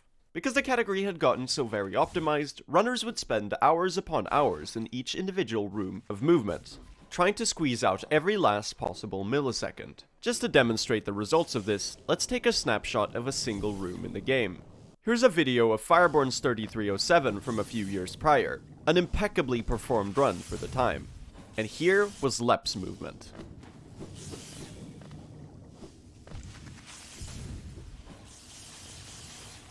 As they grinded, runners like Lep, Skate, Jackman, Marcus, and Guanqi made countless tiny improvements like this all over the run. In some cases, it meant a gnarly transition or gate walkling storage strat, such as this one in Teacher's Archives, and in some cases, it meant, well, simply doing it faster, cutting around corners more cleanly, doing a more optimal C-dash, and so on. And in some cases, all this time spent thinking about and timing different strats came with a secondary, more favorable consequence, a change in the geo-routing. Now, ever since the middle of 2019, people had gotten early game geo from the Vengefly King. This was really fast, but gave quite limited geo, so in runs you had to fireball a few city enemies to account for this. In other categories where more geo was required in the early game, runners would opt for the Moss Knights right below. In total, the rocks and the 2 Moss Knights carried significantly more geo, and with this really fast Moss Knight strat that all skills runners had found, it really didn't take much longer. The idea was that the Moss Knights would allow runners to play even more aggressively in City and therefore be a net time save. Skate, Lep, and Guanqi quickly implemented this into their runs, and throughout the first half of 2022, the PBs just kept coming. Little by little, all 3 would approach Pest's world record, continuously bopping each other out of second place. And now, for the first time in over 2 years, a question became active in people's minds. Who would be the first to beat Pest and claim a new world record? As the first half of the year reached its conclusion, it was really anyone's game. On the 2nd of August 2022, Guanqi set out on another session of run attempts, vying to decisively answer that very question. It started out really strong, with a super clean early game, leaving her at a 12:50 Dreamnail segment. At the time, the fastest ever pace had been a 12:4x, so she was doing really well for herself. In Watcher Nights, she got some really unlucky patterns on the final pair, resulting in a nail-biting 1 HP recovery and a little bit of time loss. A clean city exit and Crystal Peak followed. The real question was Umu. So one more time, let's talk about Umu. Top runners had mastered the Nail 0-2 cycle long ago, and what remained was essentially the dice roll element of what attacks it did, and whether there were any extra attacks. Because remember, due to the boss's structure, you could lose up to 25 seconds here if you were unlucky, with the fastest pattern of fast, fast, slow, fast, fast, only appearing about 3% of the time. And being located 2/3 through the run, you can imagine how many of Skate's, Lep's, and Guanqi's world record paces had reached this point before, only to succumb to luck. This run of Guanqi's, however, would not be one of them, because one after the other the attacks came. Slow, fast, slow. First cycle. Fast, fast. Second cycle. The run was through Umu with the second best possible pattern. And now all she had to do was not succumb to the nerves, with arguably the hardest section of the run still ahead of her. A single mistake would have to be carried all the way through to Hera the Beast. This run didn't really have any of those. Gardens went smoothly, and she entered the Beast Den just tied with Pest's world record. The Den started out strong, but you could tell the nerves was making Guanqi's hands shake. This led to a collision with this spider, which would have been negligible time-wise if it weren't for the fact that she was tied with the world record. If she got hit again, it would force her to lose significant time, as it would prevent the damage tank fast kill on the final devout from being doable. Luckily, we can all exhale, because she made it through alright. Now, there was just the Hollow Knight left. After the small hiccups in Den, a really good fight would be necessary. The chains broke, and the boss roared, and one by one, the nail hits fell.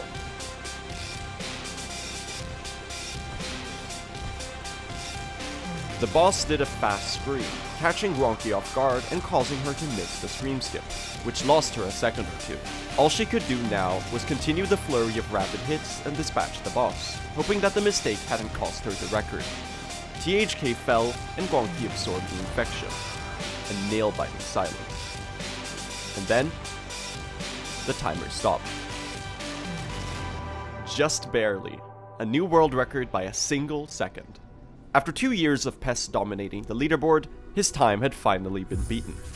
Guanqi's new world record wouldn't stand for long though, because Lep was doing his own attempts.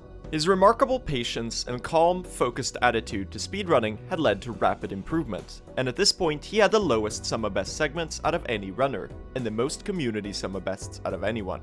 And when I say his patience was unmatched, I really mean it. For instance, in his 3rd place PB back in March, he took a massive throw in fungal wastes on a good pace, missing Ipogo not once, not twice, but 3 times, losing him 17 seconds.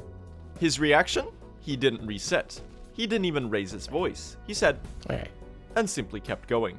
Lep proceeded to beat his personal best by 20 whole seconds, landing just behind Guanqi's recent 32:21. In a top-level run with this level of optimization, this sort of recovery was simply unheard of. So, going back to where we were in the timeline, he had been diligently grinding segment practice to a degree that no one else could match. And he was ready to go for a world record of his own, with serious potential to maybe even break the final minute barrier himself. The paces were coming every single day, and it was really only a matter of time at this point until he would get a run where Umu decided to let him through. And in late October, that's exactly what would happen. With his previous PB's mishaps, most of the time save was now concentrated into a single split, so when he reached Mantis Claw smoothly this time, he was now 16 seconds ahead. Now came the harder task, managing to not lose that time throughout the rest of the run. Lep did one better by continuing to save even more time throughout City. After a cleanly played Watchers, he was off to Crystal Peak. No. Well, Lep wasn't immune to nerves either, but his superpower as a runner truly lied in his calm demeanor. So he kept going, unfazed by the unexpected and albeit pretty funny time loss. Going into Umu, he was still on an insanely good pace, potentially being able to squeeze out a low 32-0x. But once again, the question was whether Umu would let him through into late game. The 2 cycle was a given at this point, but the attacks were not. Lep started the fight. First cycle, slow, fast, fast. No extra attack. Alright, so far so good. Slow, fast. No extra attack. And just like that, Lep was through the fight with his pace intact. Now, he had to just not fuck it up. Because going into Queen's Gardens, he was still 7 whole seconds ahead of Guanqi's world record. But he had an ace up his sleeve. Once he reached Beast Den, he did something different. Instead of stopping to do the devout fast kill, he debuted this new strat. This was the consistent devout skip. The setup had been a recent find, pioneered by top-level any % runners Magma and Axel. The devouts have an invisible sloped wall hitbox inside of them, preventing players from simply damage tanking through them. Players had known for long that you could jump over the first devout if it happened to back up, but that was way too inconsistent to go for in runs. However, the gap in the ceiling above the first devout is just high enough that by luring the devout to attack right away with a slash, one can do a precise dash into the devout, pushing the knight up along the slope and barely squeezing through this tiny gap thanks to some collision jank as the devout pushes the knight into the wall. This find, combined with the surplus of Geo given from the Moss Knights in early game, made runners able to skip getting the devout's 35 Geo and still afford the distant village stag. All of this would result in a time save of about 3 seconds. As Lep entered Den on his insane pace, he went for that very strat. Executing it cleanly, he soared through the rest of the Den, and once he made it to Hera, there was only one segment standing between him and a crazy new world record. And with a good THK, this could even break the final minute barrier. No pressure. This time, he went through the crossroad stag without fumbling. He broke the chains, and once again, all he could do was play his best, hoping the boss's attack pattern wasn't too unlucky. And unfortunately, just like in Guanqi's run, he got hit by a fast scream and missed the scream skip. A few more nail hits though, and it was over. Now the question remained, just how much time had he saved? With the boss defeated and absorbed, the timer ticked to completion. 32 minutes and 3 seconds. Lep had obliterated the world record by over 11 seconds. Instantly, the jokes about quote-unquote this being a 31 if it weren't for the Dirtmouth stag poured in, along with congratulations and bewilderment over his immense achievement. Lep knew he wasn't done though. In his mind, this run was far from perfect, and with some obvious blemishes and lost seconds, he knew that it was a matter of time before the minute barrier was crossed. But remember how I said this was a three-way rivalry? What was Skate up to? Along with keeping up with Guanqi and Lep's improvements, he had been doing a lot of thinking about the route, and it looked like he had found something promising. In September, Skate King was about to find the very last reroute of this story. Ever since Scurry debuted their city geo-route over 4 years earlier, that part of the run had stayed identical. Runners would get the any % journal, get the King's Station seal, fight Gorgeous Husk, get the Watcher's seal and chest, and then sell to Lem. Skate started thinking about this a lot, around the middle point of the year. The idea was that getting the King's Station seal was really slow. It was the biggest detour out of any of the relics, as you had to spend significant time dashing in the opposite direction of the rest of your goals. The only viable replacement was this one, the Rafter seal outside of Lem. The issue was that simply replacing one with the other didn't actually save any time, since that was a long detour as well. However, Skate thought, if you instead were to leave Spire along the bottom, skipping the need to open this shortcut early, and then perform a Vengefly skip to get to Rafters, without having to go all the way to the elevator on the left, it could be a little bit faster. Because you were coming in from the right, you could talk to Lem by the fountain on the way towards him instead of having to make a detour. Already, this reroute seemed to have potential to save 7 to 13 seconds with this classic left side Vengefly skip that had been a pinnacle of many meme categories. Upon taking note of Skate's ideas, Magma would come up with an even crazier skip. This was the right side Rafters Vengefly skip, the new hardest trick in the run. And it was going to revolutionize the category, because with the help of this skip, Skate figured out that this reroute had the potential to save up to 20 seconds. Fittingly, the community gathered together to do another any % tournament. In the 3 years since the last tournament, the category had gotten insanely optimized, which meant that the races would be really exciting to witness. Holy shit. Wow. But really most excitingly, this meant that all top contenders in any % had a good motivation to scramble into learning Skate's new reroute, in order to gain an advantage in the races. The community took guesses at seeing where the world record would end up by its conclusion, and the first matches started. And no one could truly expect the crazy things that would occur in this tournament. On October 21st, 2022, Skate started a new run. In this run, he debuted the new Geo route with a lot of precision, hitting the right side Rafters Vengefly skip cleanly. In fact, Skate played the run so well that it was a world record pace going into the final fight, with potential to be the first run to break into the 31 range. Sadly, it wasn't meant to be though, as THK would parry, and parry, and parry, and parry, and do empty jumps in the air without attacking, draining the pace of any hopes of success. Still, he finished out an impressive 32.07, putting Skate in second place for the first time since the rivalry began. He was an underdog in this story, having started his grind much later than Guanqi and Lep, but he was determined to keep going. On October 22nd, only a day after Skate's insane second place run, Guanqi decided to make another push to take back the record, and potentially be the first to cross the final minute barrier. She was a little bit behind Lep in sheer execution, but her PB was from before Skate's discovery, so the new route had just the time save she needed.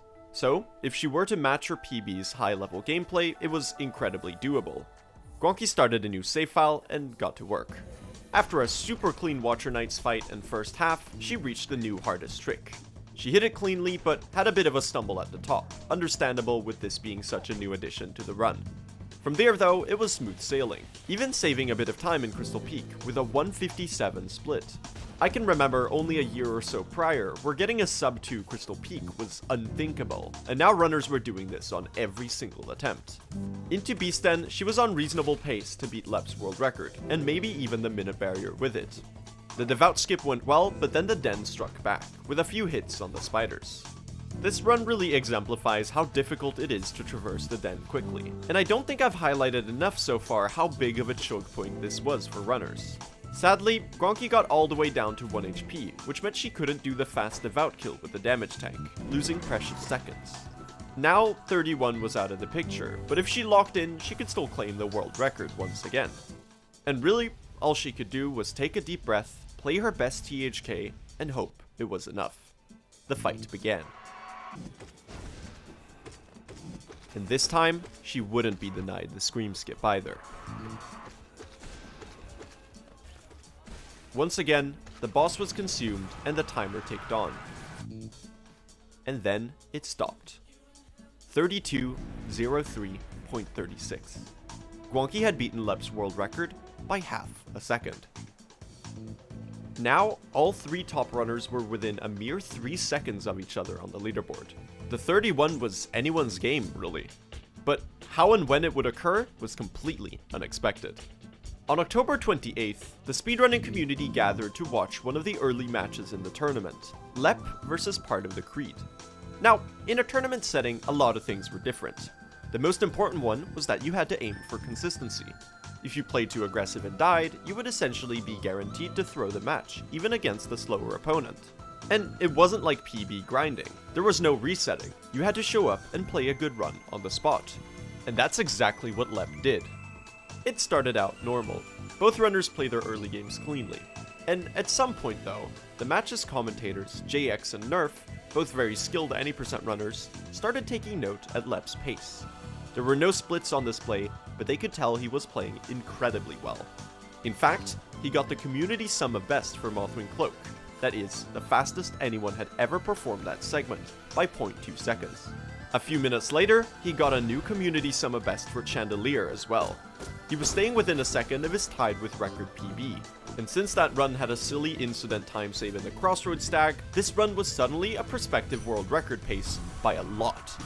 A wonderfully clean Watcher Knights and a flawless right side rafters had the comms awestruck. They knew they were witnessing something truly special. He passed the Crossroads stag flawlessly this time, and upon picking up Lantern, Lep was 14 seconds ahead of the world record. And what's better, he kept the pace going. Umu led him through with a solid 2 cycle and the second best attack pattern. The pace remained intact. Lep had a small fumble with an acid dunk on QGA, but he quickly recovered. And judging from the rest of the gameplay, he wasn't getting too nervous. He had to lose about 3 seconds doing a fast quit out to regain his health upon entering Beast Den, since he had taken damage in the Queen's Garden segment, and then he had a little bit of a shaky Beast Den. Still though, he pushed through with 10 seconds to his name by the end. The commentators were on the edges of their seats, knowing that he was on pace to break the barrier going into the final fight. A bad THK pattern would kill it, and a good one would let him soar across the 32-minute mark. And I'll let the rest play out. Come on! Yes! Okay, come on! Oh my god, it's a scary skin! Come on! Come on! Oh my god! Oh, is he gonna do it? Oh my god! Oh I think he did! That's a 31! Oh What my are god! you on? Oh my god! Oh my god! You're kidding me! No way did this man just do that in a race! Lep had just barely gotten the first ever 31, and with it, a new world record in a tournament run. Absolutely incredible. Unfortunately, his OBS hard crashed right as he left Ancestral Mound, so the run wasn't submittable to the leaderboard as it didn't contain the whole video in a single segment. Here's what he had to say about that in the post-match interview. It happens. It is what it is. Did I mention he was incredibly patient?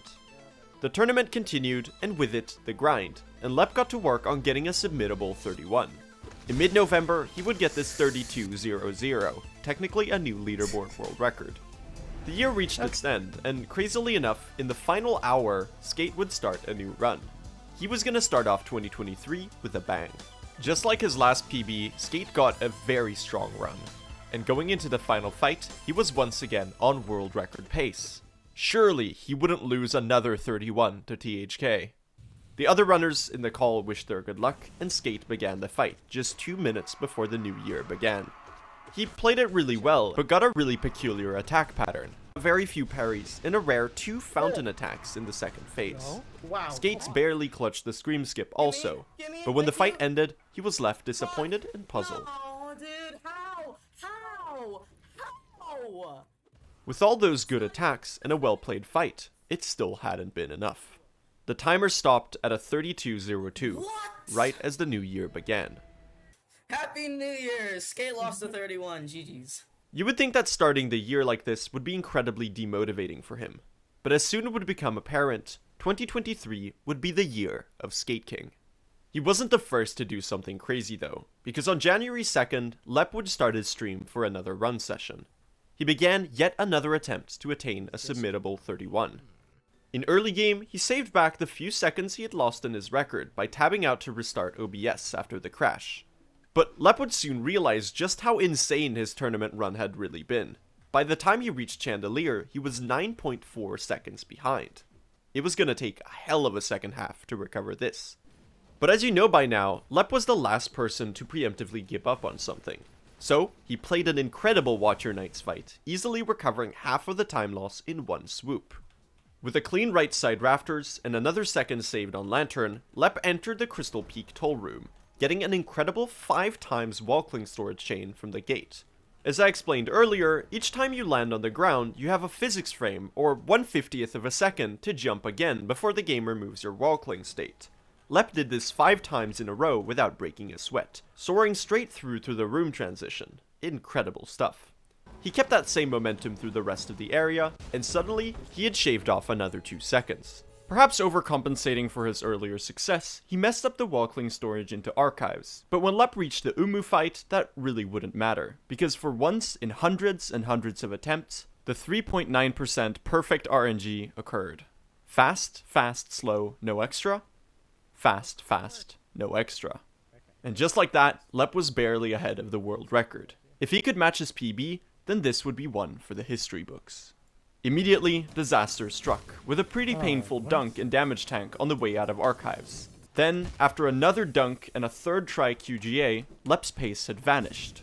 At this insanely high level of optimization, you truly had to do everything right. But again, Lep wasn't the kind of runner to get frustrated or demotivated. He played Gardens well, getting down to 1 HP after the hazard warp due to the previous mishap. Quitting out Den was fine, but he had to get there without dying first, which he luckily managed without issues. He was now 5.8 seconds behind world record. With a tremendously good late game, it was just barely possible to turn it around due to a bad THK in the world record. So, with this hilariously atypical soothing piano hype soundtrack, he entered the Den.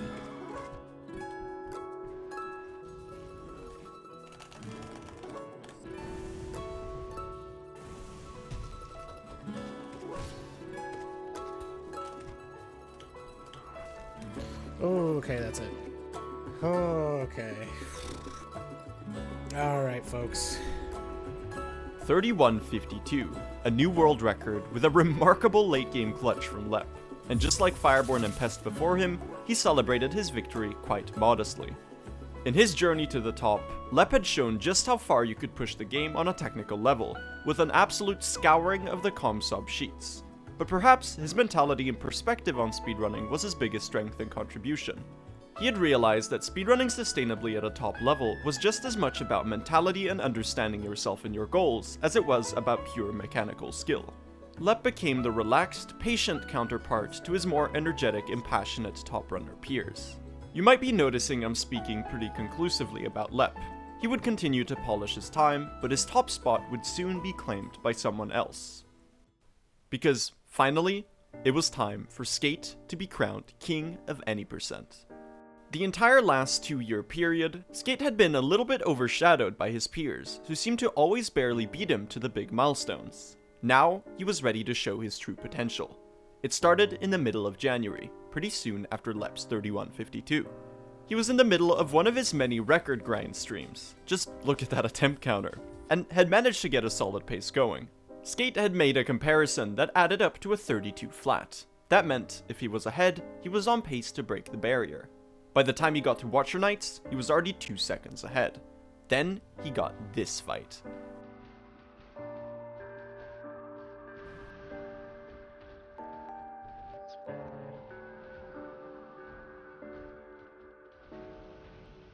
Now, things got interesting. He followed this up with a flawless right side rafters, cementing this as a very viable pace into the second half. Crystal Peak went well and Umu was benevolent, giving the second best possible pattern of 2 slow attacks. This run was looking very promising. At this point, Skate was basically tied with Lep's record, and throughout a super solid late game, that stayed the case. Now, he had another world record pace to THK, and this time, he wasn't gonna let it slip away.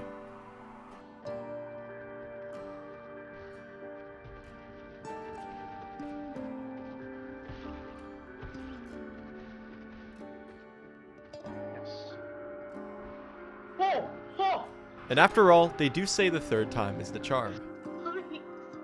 31:48. A new world record and an incredibly cathartic moment for Skate. 2 years of grinding, thousands of hours practiced, and almost 6,000 run attempts had led him to this point. It was an incredibly proud moment for him, and by extension, to the entire speedrunning community who had watched his journey to the top. At this point, Guanqi and Lep felt pretty done with the grind, so the three-way friendly rivalry between these runners came to a close. But just look how far it had taken them. With some self-reflection and a few good friends to have your grind alongside, really, anything was possible. But just because Guanqi and Lep had tapped out of the race, it didn't mean Skate was anywhere close to done. In fact, he was just getting started. As February passed and Hollow Knight entered its 7th year, he was starting to sweep all of the comsobs Lep had previously dominated. And then, Skate went back to doing runs.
(31:43).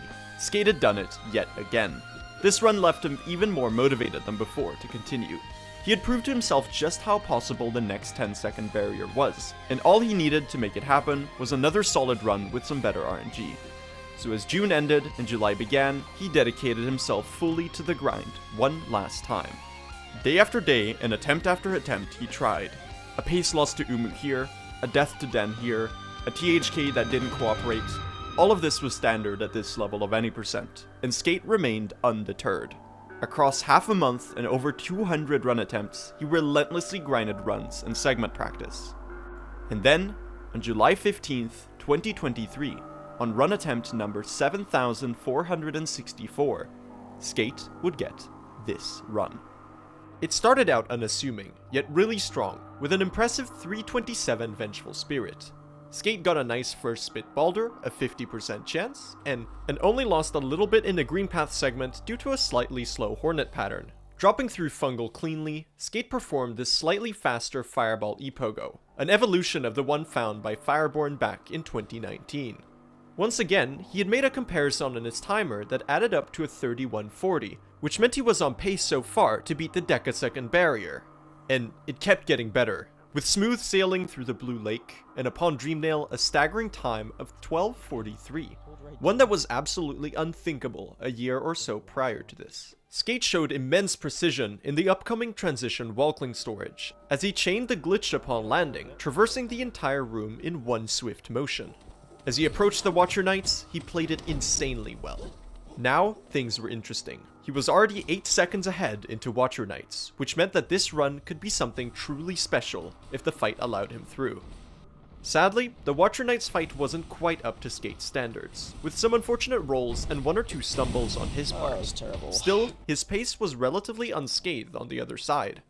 Now, Rafters was the next hurdle, and it went insanely cleanly, matching his comparison closely. Skate showed off a nice culmination of the efforts of his, Lep's, Guanqi's, and so many other runners segment labbing in a flashy array of optimized Crystal Peak cycle climbs, saving time once again by the end of the split. Now a whole 10 seconds ahead of the record, it was all down to Umu. And for a second, just think of the hundreds of attempts he had gotten to this point in the past, only to get unlucky, or make a mistake, or throw to nerves. Was this going to be one of them? Umu had an answer for him. It wasn't great, with 2 more slow attacks than necessary, but it was passable. As Skate performed the Walkling storage across the acid, he knew that this run still had potential. A first try QGA only made it better. At this point, played well, this run had the potential to skip the 31-3x range altogether. He played an aggressive Petro Arena, traversed the rest of Queen's Gardens, and entered Deep Nest. This time, unlike his previous records, he had played the Gardens segment flawlessly, which meant he could skip the quit out heal and go for the fast but scary 4 HP Den with his full soul canister in hand. He was going to need to play really well though, because there were 2 obligatory damage tanks for the Devouts. Put shortly, he did, getting a clean Devout skip and good spider dodges. He even used the damage tank to cut this corner slightly faster. They do say health is just another resource after all. And after absorbing Hera, Skate was an earth-shattering 11 seconds ahead of his own world record. The pace of a lifetime. And now, all he needed was to get a THK pattern good enough to do it, and execute that pattern to the very peak of his abilities. Oh, I've always wanted to do this! I've been holding off on this for the entire video. All his fellow runners in the speedrunning community had taken note of what was occurring in his stream, and they poured into the chat to watch it unfold.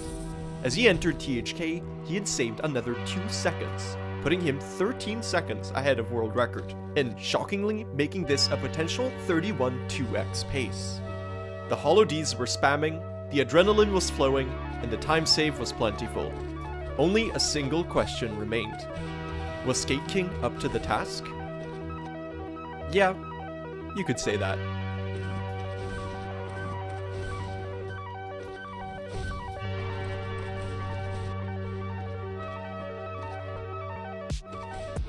Holy shit. Oh my god. Oh my god.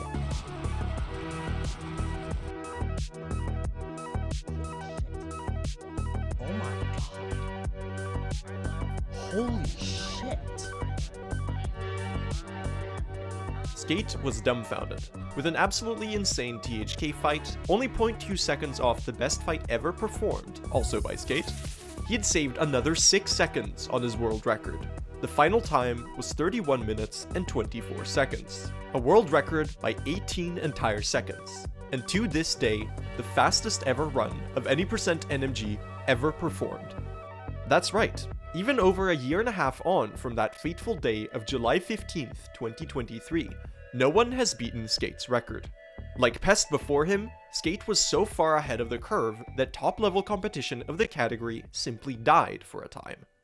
That was until a runner named Blue SR started running the category. No, I'm only kidding. I did start running any percent recently and just got a 32 though, so yay me. Across 2024, things did start happening though. As of today, 9 runners have achieved a 31 in any percent. Some of them have started creeping even closer. In fact, Nebula just recently overtook Lep's second place spot with an impressive 31-37, and Skate has also made his return to the category. I think we might just see a new world record happen soon. Because while Skate's 31-24 is incredibly hard to beat, the community summer best is now at a 30-29, mostly thanks to the contribution of these newer runners. Could we realistically see the 31-minute barrier be broken? One thing I've learned in speedrunning is to never underestimate what a community can accomplish. After all, in only 8 years of the game being out, the achievements kinda speak for themselves. However, it seems like a much bigger thing might be on the verge of occurring for any percent. Let's talk about it a little bit. And yes, before you say anything, this is sequel bait. In the second half of 2024, an updated tool-assisted speedrun of the category was published by Javier, with a final time of just 25:29. While this run had a lot of tasks-only time save, such as the Kling Walkling storage that allows you to get the glitch on any wall, there was a pretty glaring difference in the run. Well, it doesn't get Vengeful Spirit. Instead, the run performs an itemless Baldur kill and skips the Crossroads segment entirely, getting Fury of the Fallen to supplement damage instead. The itemless Baldur is essentially impossible for humans to perform, but a setup utilizing the Shade's damage knockback has been found. Still incredibly hard, a good bit slower, and undoubtedly a frustrating route change, but definitely possible. So after dismissing the idea for months, runners started toying with the idea of this route in January of 2025. And after timing each room and observing strats, a number started floating around. This route has the potential to save up to 20 seconds. Well, that sounds about well and dandy then. Let's all start running it.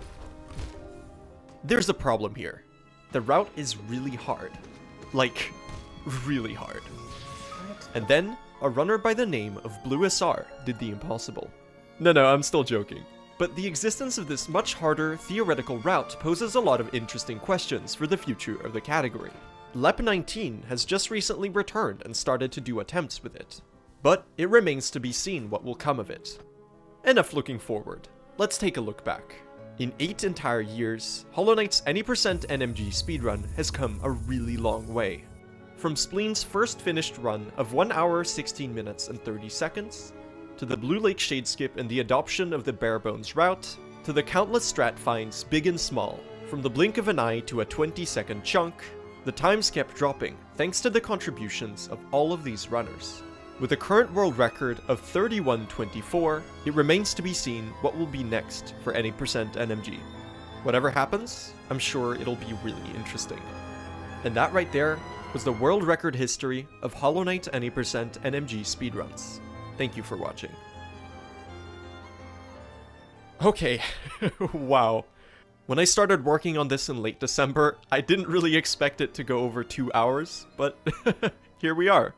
If you're still here and you enjoyed the video, thank you so much. It was really fun to make, and I hope I've done this story justice. Of course, shoutouts to Summoning Salt for pioneering this genre, and thank you to all the runners in the Hollow Knight community that I talked to research and adapt their story. If you enjoyed this video, do consider subscribing. As I said earlier, I'm thinking about going full-time, at least for a while, so I have open memberships on my channel. If you'd like to support me a little bit, you can do that by becoming a member. Members will be featured just like this at the end of all future videos. And what's that? Channel members have access to a special bonus video where I go through the first ever recorded speedrun of Hollow Knight, a 1 hour, 9 minute, and 4 second run performed by Spleen on March 2nd, 2017. Well, yeah, you heard that correctly. There's a bonus video for channel members where I go through the first ever recorded speedrun of Hollow Knight, a 1 hour, 9 minute, and 4 second time performed by Spleen on March 2nd, 2017. Available right now. So, if you become a member, you get that. And my gratitude. Thank you. In other news, it looks like there will be another any% tournament really soon, and I'll probably participate in that one. I've been running the category recently, and if you want to catch me do runs live, I'm streaming on Twitch pretty regularly nowadays. So, yeah. Check out the description for a list of songs used and the runners featured in this video. They're all amazing. I'll leave some links to their stuff in case you want to check them out. Also, obviously, thank you to Team Cherry for making this game. I think the fact that such an active and amazing speedrunning community has formed around your game is a testament to its quality, and each year that goes by, we fall more and more in love with your piece of art. You're all working really hard on Silksong right now, and when the time comes and you're ready to present it to us, we'll be happily awaiting it. Take your time. And that was the world record history of Hollow Knight any% no major glitches speedruns.